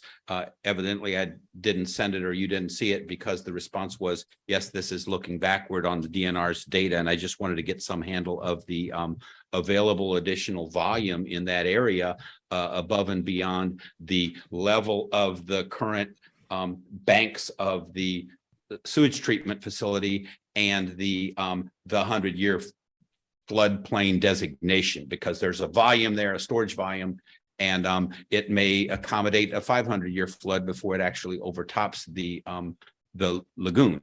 And there's a case to be made that just we deal with it. It's within the DNR specs, and we go ahead and let these folks make their purchase. But I'm uncomfortable without that knowledge. And that's what I was really looking for, was just your best guess as our city engineer, what the exposure is. If it's only 6 inches in elevation above the level of the 100-year designation, then we may have a problem the next time folks see horses float by on the national news, because it happens. And so can you just reassure us on that point, and we'll be good to go. Mr. Brown, do you have a bottom line conclusion on the risk and viability of this system relative to floodplains? Because there's a spring there. Let's let him ask. And if so, what is that? Well, it appeared to me that it was constructed in compliance with the floodplain code, and typically that does include about a foot of freeboard to have some allowance for additional events above and beyond the 100-year. So in my estimation, it's as safe as it should reasonably be. Okay, thank you. You're the guy. I appreciated that. That's really all I wanted to find out. Thank you. Any further discussion on Bill 2722? Seeing none, Ms. Eldridge, please call the roll for final passage of Bill 2722. Councilmember Bartoni, Yes. Keep up the good work. Councilmember Nian, Councilmember Farmer, Yes. Councilmember Rambo, Yes. Councilmember Flasher, Yes. Councilmember Bros, Yes. Councilmember Edens, Yes. Councilmember Ottenberg, Yes. Councilmember Dodwell, Yes. Councilmember Bertolino, Yes. Councilmember Jaxi, Yes. Councilmember Hopper, Yes. Councilmember Galani, Yes. Councilmember Clark. Yes. Okay, Bill 2722 has passed and is now in effect once signed. Moving next, we have Bill 2723, and congratulations. So Bill 2723 and 2724 before the council for final passage. We've agreed that they'll be read in tandem. Is there a motion for the second reading of Bills 2723 and 2724, both of which affect all wards? Well, I'm sorry, Bill 2723 affects all wards. Bill 2724 affects 1, 5, and 8. Made by Councilmember Farmer for second reading. Is there a second? Made by Councilmember Clark. All in favor of the motion for second reading, please say aye. Aye. Any opposed? Quit doing that. My apology to you, the two of you from remote there. I cut you off. I didn't mean to do that. I'll try to be mindful. Okay. Ms. Eldridge, any opposed? Any abstentions? Right. Ms. Eldridge, please read Bills 2723 and 2724. Bill number 2723, an ordinance of the city of Wildwood, Missouri, authorizing the mayor to execute an agreement with the St. Louis County Department of Community Development for current and future community development block grant funds, Cdbg allocations, while also approving the mayor of the city of Wildwood, Missouri to endorse the municipal housing and community supplemental cooperation agreement for the fiscal years 2021, 2022, and 2023. Second reading. Bill number 2724, an ordinance of the city of Wildwood, Missouri, authorizing the mayor to negotiate and execute a city contractor agreement with Conoyer Brothers Landscaping Incorporated for the installation of certain landscape areas within the city. Second reading. Okay, thank you. Mr. Bennett, do you have any comments on Bill 2723? No, sir, but I am available for any questions. Okay, thank you. Mr. Brown, any comments on Bill 2724? No, Mr. Mayor, but I am available as well for questions from the council. Any questions from the council or any comments on either bill? All right, seeing none, Ms. Eldridge, please call the roll for final passage of Bills 2723 and 2724. Councilmember Nian. Yes. Councilmember Farmer. Yes. Councilmember Rambo. Yes. Councilmember Flasher. Yes. Councilmember Bros. Yes. Councilmember Edens. Yes. Councilmember Ottenberg. Yes. Councilmember Dodwell. Yes. Councilmember Bertolino. Yes. Councilmember Jaxi. Councilmember Hopper. Yes. Councilmember Galani. Councilmember Clark. Yes. Councilmember Bartoni. Yes. Thank you. The bills have passed and one sign will be in effect. This takes us next to Bill 2725. There's an amendment to this we'll handle if this gets read a second time. So this is the deer feeding ordinance. Is there a motion for the second reading of Bill 2725? Made by Councilmember Dodwell, seconded by Councilmember Rambo. All in favor of the motion for second reading, please say aye. Aye. Aye. Any opposed? Aye. Any opposed? Any abstentions? Seeing none, Ms. Eldridge, please read Bill 2725. Bill 2725, an ordinance of the city of Wildwood, Missouri, amending chapter 205 of the Code of Ordinances of the city of Wildwood by enacting a new section 205.015 and prohibiting the feeding of deer in the city, second reading. All right, so we've had a lot of discussion about this. And we do have an amendment at the last meeting. There was a request for clarification, and our city attorney has prepared that document clarifying the bill. So it would be in order now, if you agree with those items of clarification, for someone to make a motion to amend the bill. Made by Councilmember Rambo, second by Councilmember Farmer. Is there any discussion on the motion to amend? Councilmember Dodwell. Could we have the attorney review the amended components so that those in the audience might hear? Sure. Without objection, Mr. Young, would you let us know what the amendments are in essence? As you will recall from the last meeting, there was concern raised about the rebuttable presumptions and its effect on people who are raising animals or horses on their property. And for that reason, I've removed the rebuttable presumption. Any further discussion on the motion to amend? Councilor Edens on the motion to amend. Yes, I just want to speak in favor of it. First of all, can you hear me okay? I think the conference lobby Yes. turned up the music a little bit. Okay, thank No, you. we can hear you. Okay, perfect. So I would encourage the council to pass this tonight. I feel like it does alleviate the concerns of the individual that spoke, that was concerned about her animal-based and agricultural business. And I do want to address some of the comments that were made earlier by two members of the public, and that is, this is in an effort to keep Wildwood wild, because the reality is we want the deer to live as they would in nature without becoming reliant on humans to feed them. There's a healthy fear that they should have. And I grew up here, and I can assure you, without feeding the deer, and when I say feeding, I do mean salt licks or corn or other types of food, not hostas and other plants, which are more or less a buffet. You can still enjoy those animals in your yard. We've had fawns on the side of our house. We've had bucks in the yard. We've had them across the street, herds, all of this without feeding the deer. And the reality is, if you care about these animals, one of the things we want to keep out of the community, which is passed at salt licks, which is passed at feed stations, is chronic wasting disease. And it is a very bad way for a deer to die. And so this can help prevent some of that too. But you will be able to see the deer. You will be able to enjoy them. We're just asking you to do that in a way that lets the wildlife be wild and not part of a petting zoo. And so I hear your concerns. We love them too, but we want to keep them safe, and we want to keep chronic wasting disease out of the community. Thanks. So the motion on the floor is to adopt the amendment.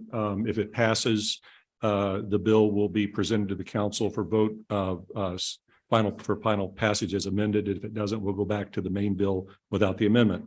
See no further discussion. All in favor of the motion to amend the bill as presented by the city attorney, please say aye. Aye. Aye. Aye. Any opposed? Any abstentions? Okay, so we're now, councilors, before you is the bill as amended. Is there any further discussion on Bill 2725? Seeing none, Ms. Eldridge, please call the roll as to final passage of Bill 2725.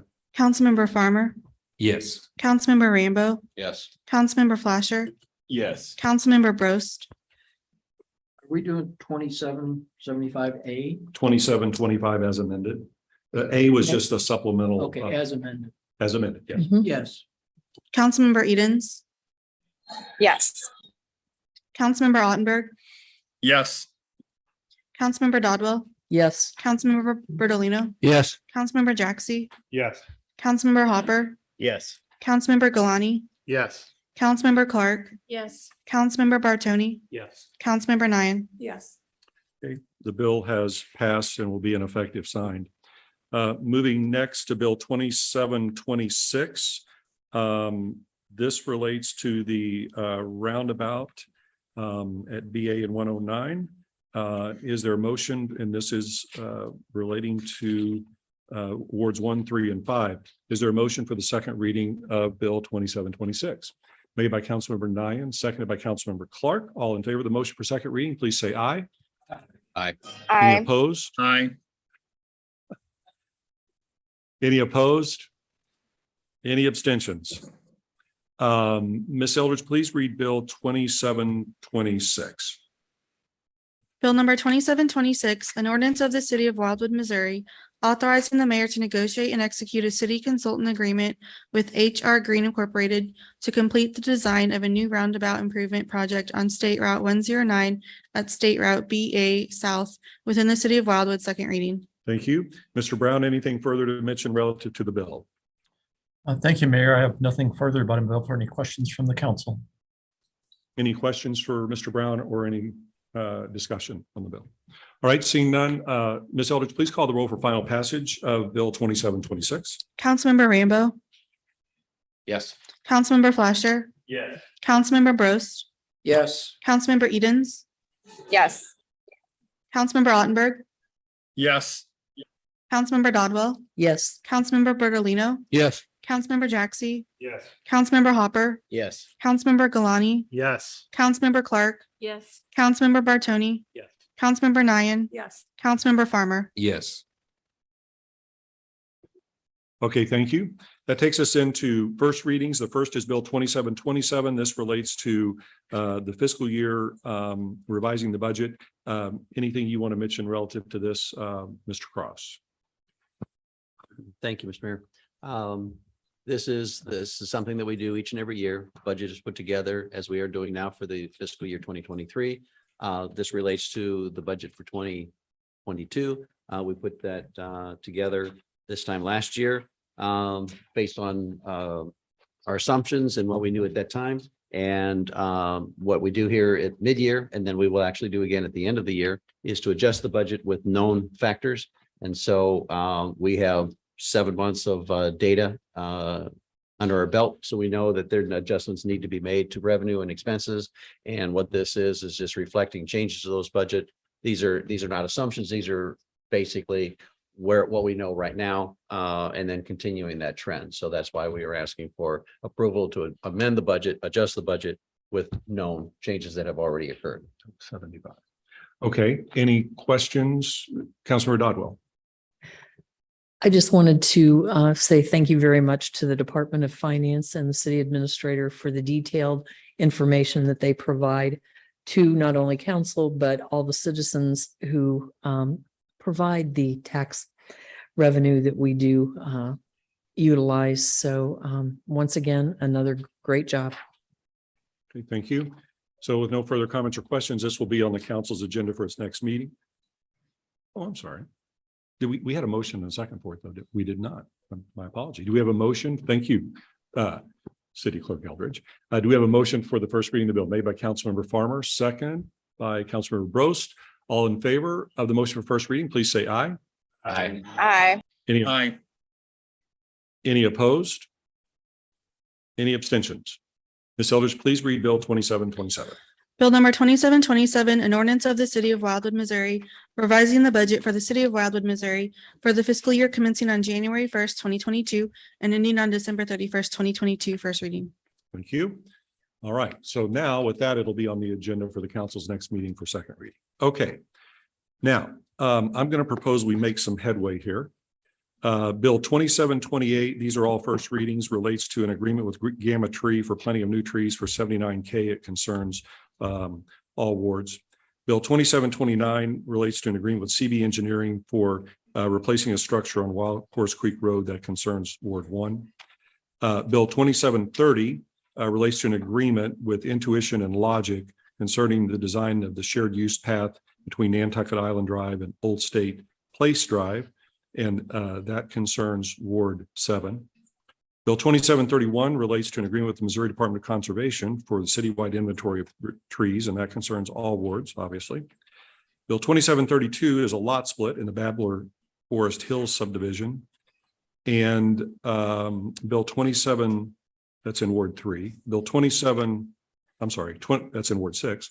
Bill 2733 is another, it's a minor plat subdivision with the relating to Wildwood Forest West in Ward 3, and there's a tandem bill, Bill 2734, relating to Wildwood Forest East, and that concerns Wards 1, 2, and 3.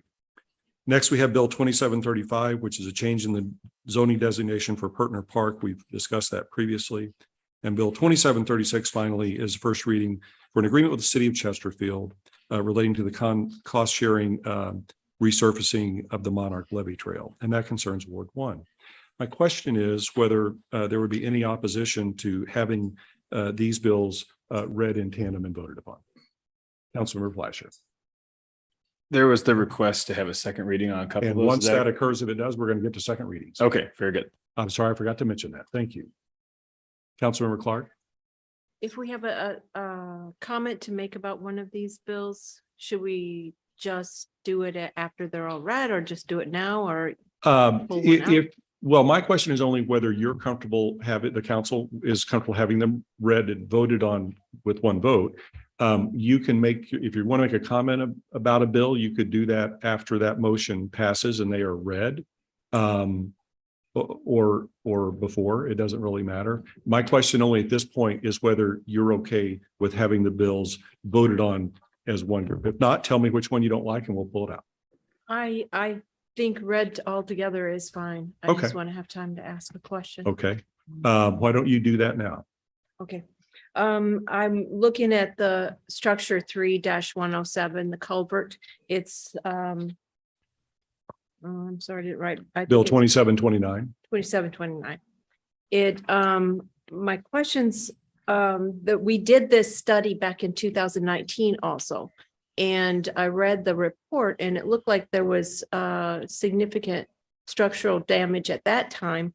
And we didn't go ahead with it. I was wondering why we didn't go ahead with fixing it then, because it was it was like $400,000 less on the bid than it is now. Okay, Mr. Brown. Do you know the answer to that? Thank you, Mayor. So the damage that's occurred to the structure is new. It was not pointed out at that time. It is something that's occurred over the last several months. So it's rather new.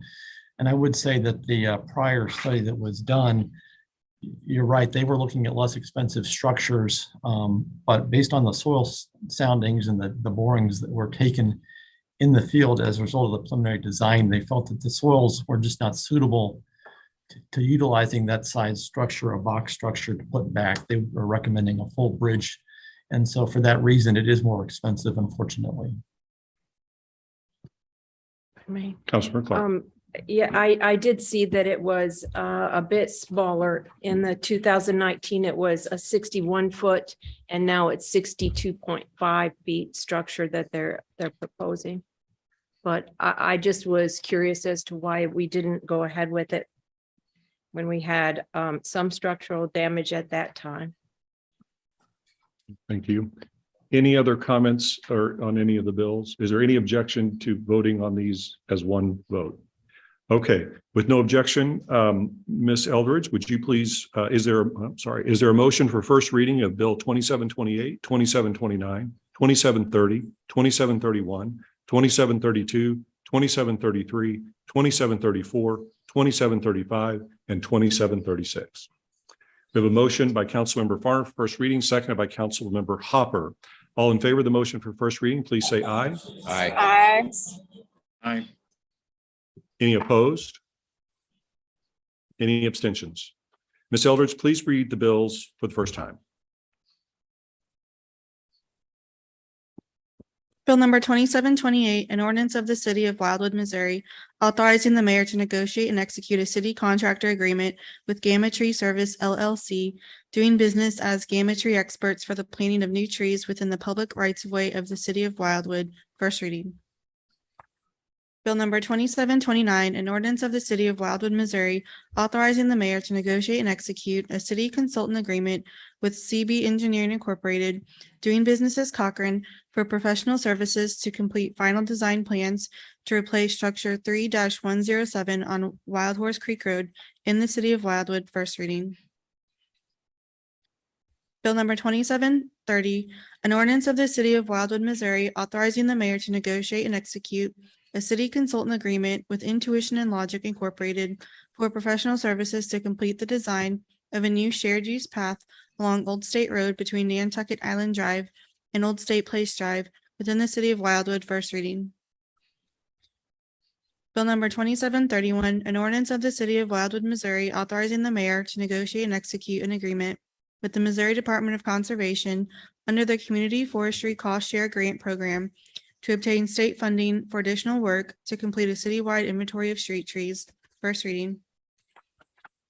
Bill number 2732, an ordinance of the city of Wildwood, Missouri, authorizing a lot split plat resulting in the creation of two legal lots of record, all being 3 acres or greater in size, known as adjusted lot 8 of the boundary adjustment plat of lots 8 and 9 of the Babbler Forest Hills Subdivision, Plat 1, Plat Book 347, page 811, all being part of the fractional survey 31, Township 45 North, Range 3 East, with such being located on Babbler Forest Road, east of the Franklin County line. First reading.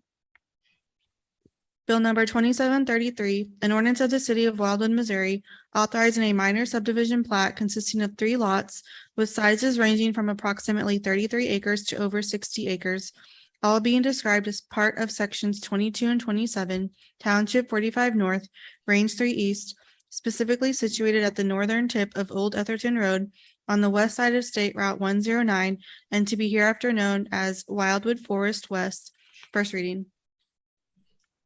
Bill number 2734, an ordinance of the city of Wildwood, Missouri, authorizing a minor subdivision plat consisting of 3 lots with sizes ranging from 10 to over 23 acres in area, all being part of the east half of section 22 and the northwest quarter of section 23, Township 45 North, Range 3 East, specifically situated between Orville Road and State Route 109, south of Wild Horse Creek Road, and to be hereafter known as Wildwood Forest East. First reading. Bill number 2735, an ordinance of the city of Wildwood, Missouri, authorizing a change in the zoning district designation of a 27-acre property owned by the city of Wildwood, Missouri, from the NU Non-Urban Residence District to the PS Park and Scenic District to accommodate its intended use as a public park, Pertner Park, which is located on the west side of Hinkin Road, south of its intersection with State Route 100, and is consistent with the action of the Planning and Zoning Commission's letter of recommendation dated July 18th, 2022. First reading. Bill number 2736, an ordinance of the city of Wildwood, Missouri, authorizing the mayor to execute an intergovernmental agreement with the city of Chesterfield, Missouri, for the cost sharing of resurfacing the Chesterfield Monarch Levee Trail, which a major portion of it is located within Wildwood, with the amount not to exceed $22,500. First reading. Okay, thank you. So I'm going to start with Mr. Brown and then go to Mr. Vinich through each of the bills for you and see if you have any questions. Rick, do you have anything you want to add as to Bill 2728? No, Mayor, I do not. Okay, any questions for Rick on 2728? All right. Anything on 2729? I do not, but again, available for any questions. Any questions for Rick or any comment? All right, Bill 2730. Again, nothing further to add, but available for any questions. Okay, seeing none, Bill 2731. And then you're done. Same with 2731, available for any questions from the council. Okay, any questions on 2731 or comments? Okay, thank you, Rick. Mr. Benich, Bill 2732. Mr. Mayor, I have nothing to add, but I am available for comments. Okay, 27. Okay, any comments or questions on 2732? Anything on 2733 and 2734 that are tandem resolutions relating to essentially the same development? No, sir, but I am available for any questions. And as Councilmember Flasher mentioned, the gentleman representing the owners had asked for 2 readings tonight.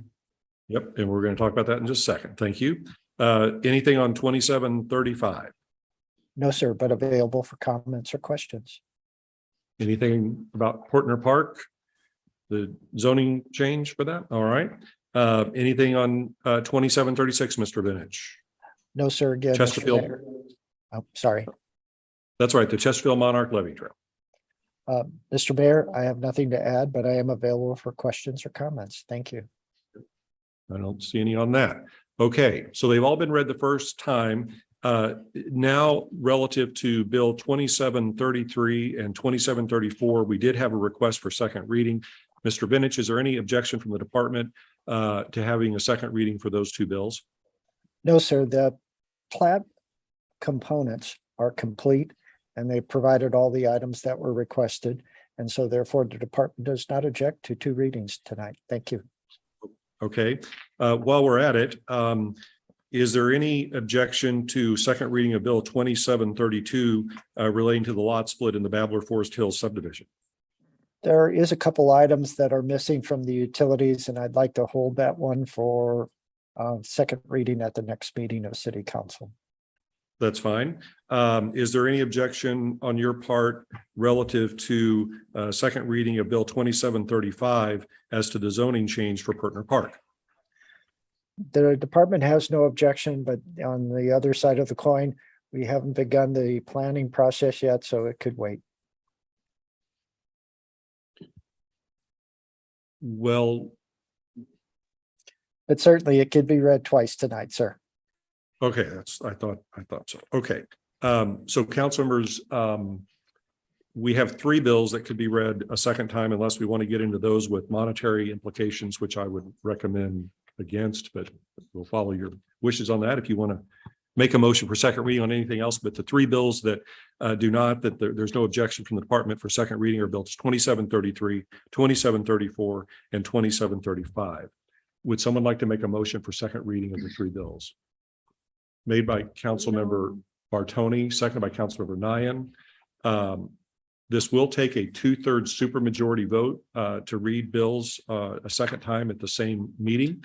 We'll do a voice vote on it first and see where that goes before we do something different. So all in favor of motion for second reading of bills 2733, 2734, and 2735, please say aye. Aye. Aye. Any opposed? Any abstentions? Ms. Eldridge, please read the 3 bills a second time. Bill number 2733, an ordinance of the city of Wildwood, Missouri, authorizing a minor subdivision plat consisting of 3 lots with sizes ranging from approximately 33 acres to over 60 acres, all being described as part of sections 22 and 27, Township 45 North, Range 3 East, specifically situated at the northern tip of Old Upperton Road on the west side of State Route 109, and to be hereafter known as Wildwood Forest West, second reading. Bill number 2734, an ordinance of the city of Wildwood, Missouri, authorizing a minor subdivision plat consisting of 3 lots with sizes ranging from 10 to over 23 acres in area, all being part of the east half of section 22 and the northwest quarter of section 23, Township 45 North, Range 3 East, specifically situated between Orville Road and State Route 109, south of Wild Horse Creek Road, and to be hereafter known as Wildwood Forest East, second reading. Bill number 2735, an ordinance of the city of Wildwood, Missouri, authorizing a change in the zoning district designation of a 27-acre property owned by the city of Wildwood, Missouri from the NU non-urban residence district to the PS Park and Scenic District to accommodate its intended use as a public park, Partner Park, which is located on the west side of Hinkin Road, south of its intersection with State Route 100, and is consistent with the action of the Planning and Zoning Commission's letter of recommendation dated July 18th, 2022, second reading.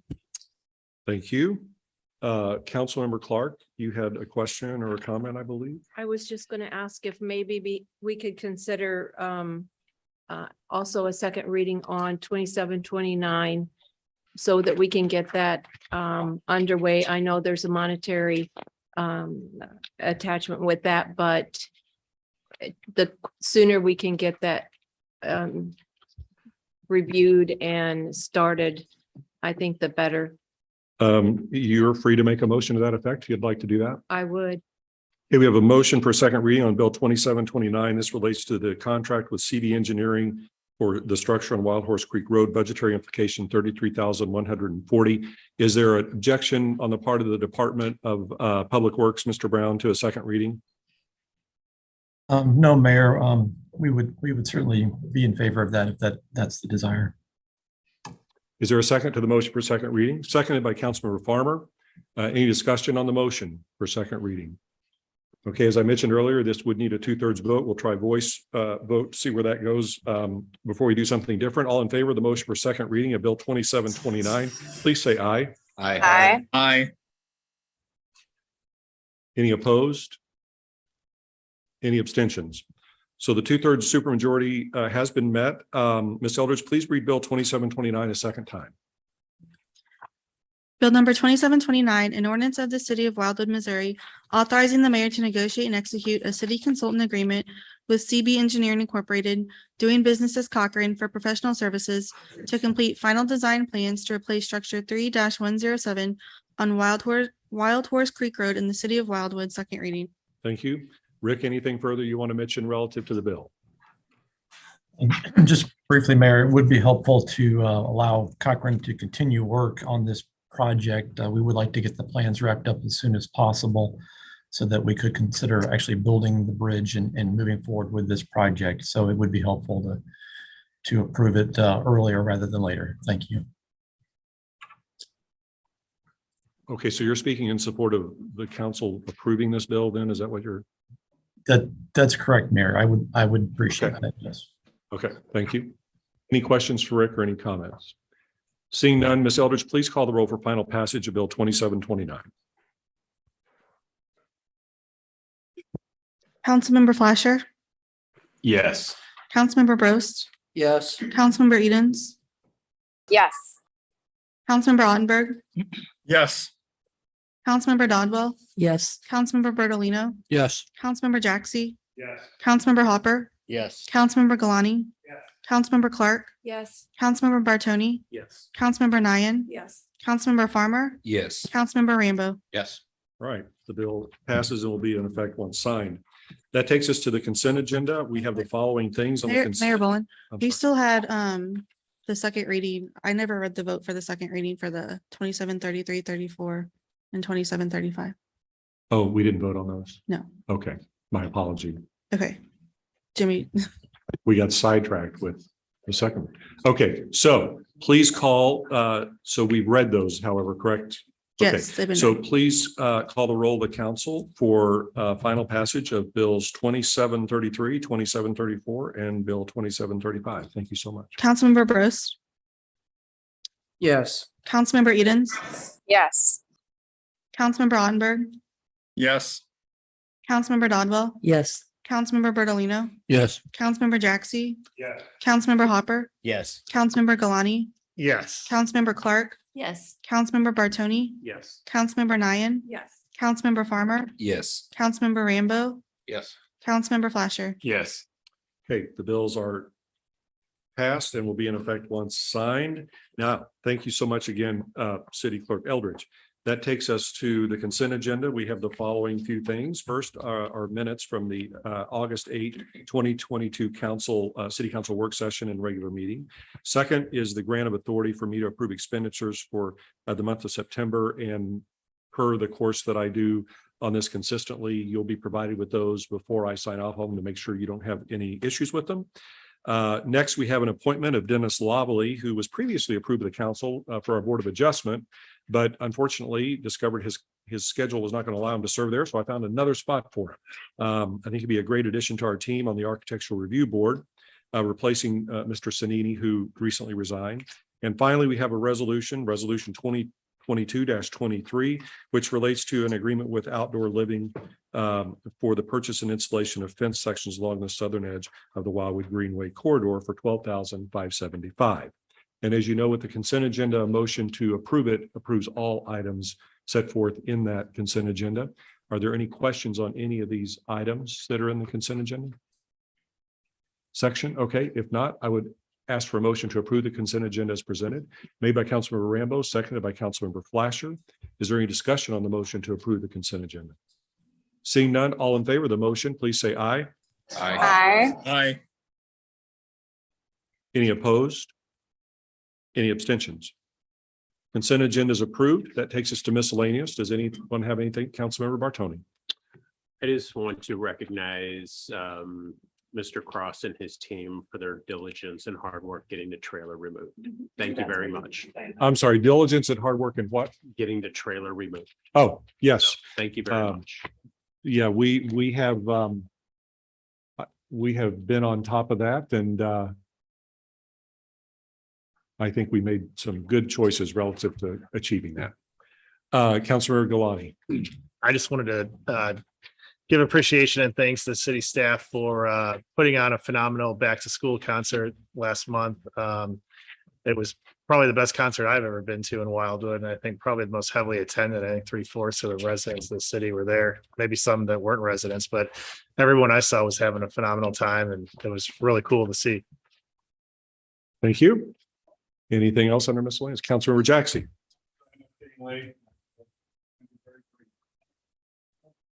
We had a resident of Ward 6 bring up that he had given the city $5,000 of escrow.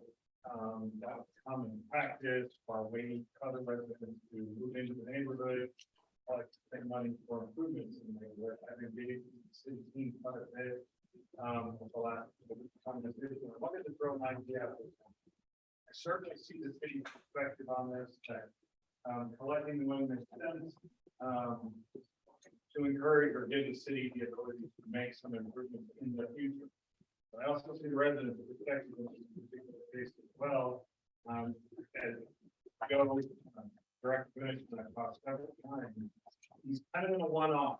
The neighborhood was approved just before, and Joe, if I get any of this wrong, please correct it. Was approved just before the city incorporated and then when he basically bought into the neighborhood or whatever, gave us 5,000. Here's my recommendation, or here's the recommendation I gave for consideration. I wanted to throw it out there to you all. And your vibe on it. That is, while I know we don't set precedents of giving money back that we might later need, we also probably should set a timeline that says, hey, look, we're not going to spend this money within a short time period. Then the city should consider giving it back, because it is just sitting. So for sunshine law purposes, we can't have a motion or action on something that isn't on this agenda. But what we can do is put it on the next agenda to comply with that. And in the interim, given your comments, that would presumably give Mr. Vinich and anyone else who wants to chime in on this issue time to maybe come up with a plan, whether it's what you're recommending or something different or whatever.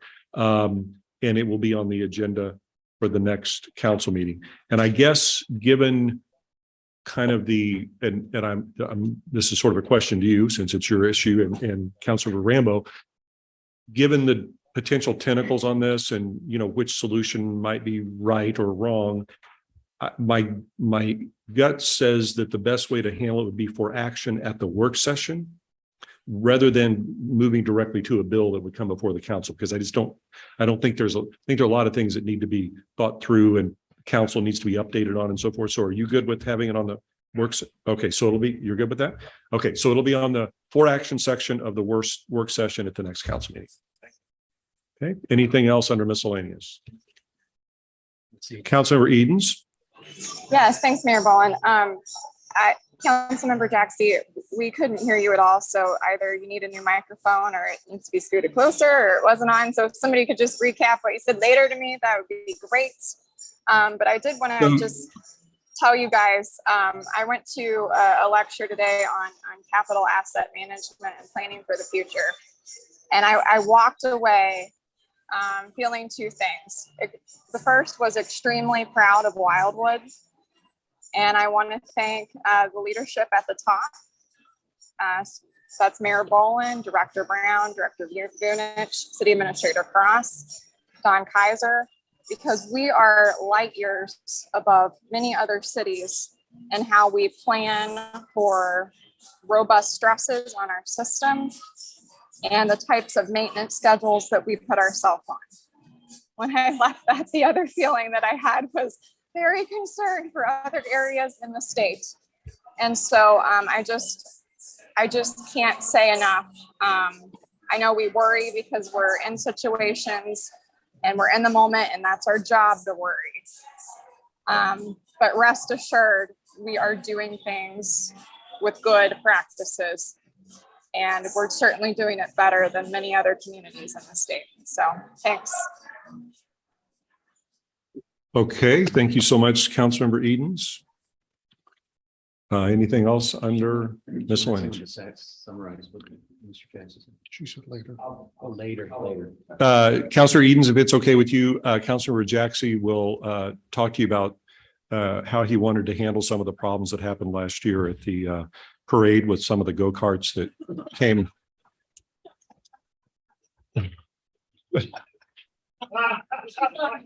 And specifically the development of policy that would make sure that there was no cheating going on or anything of that nature. And I don't know where he got that. You'll have to ask him about that. Okay.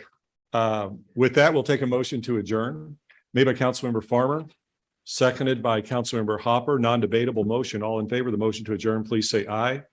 Aye. Aye. Any opposed? Any abstentions? We are adjourned. Thank you so much.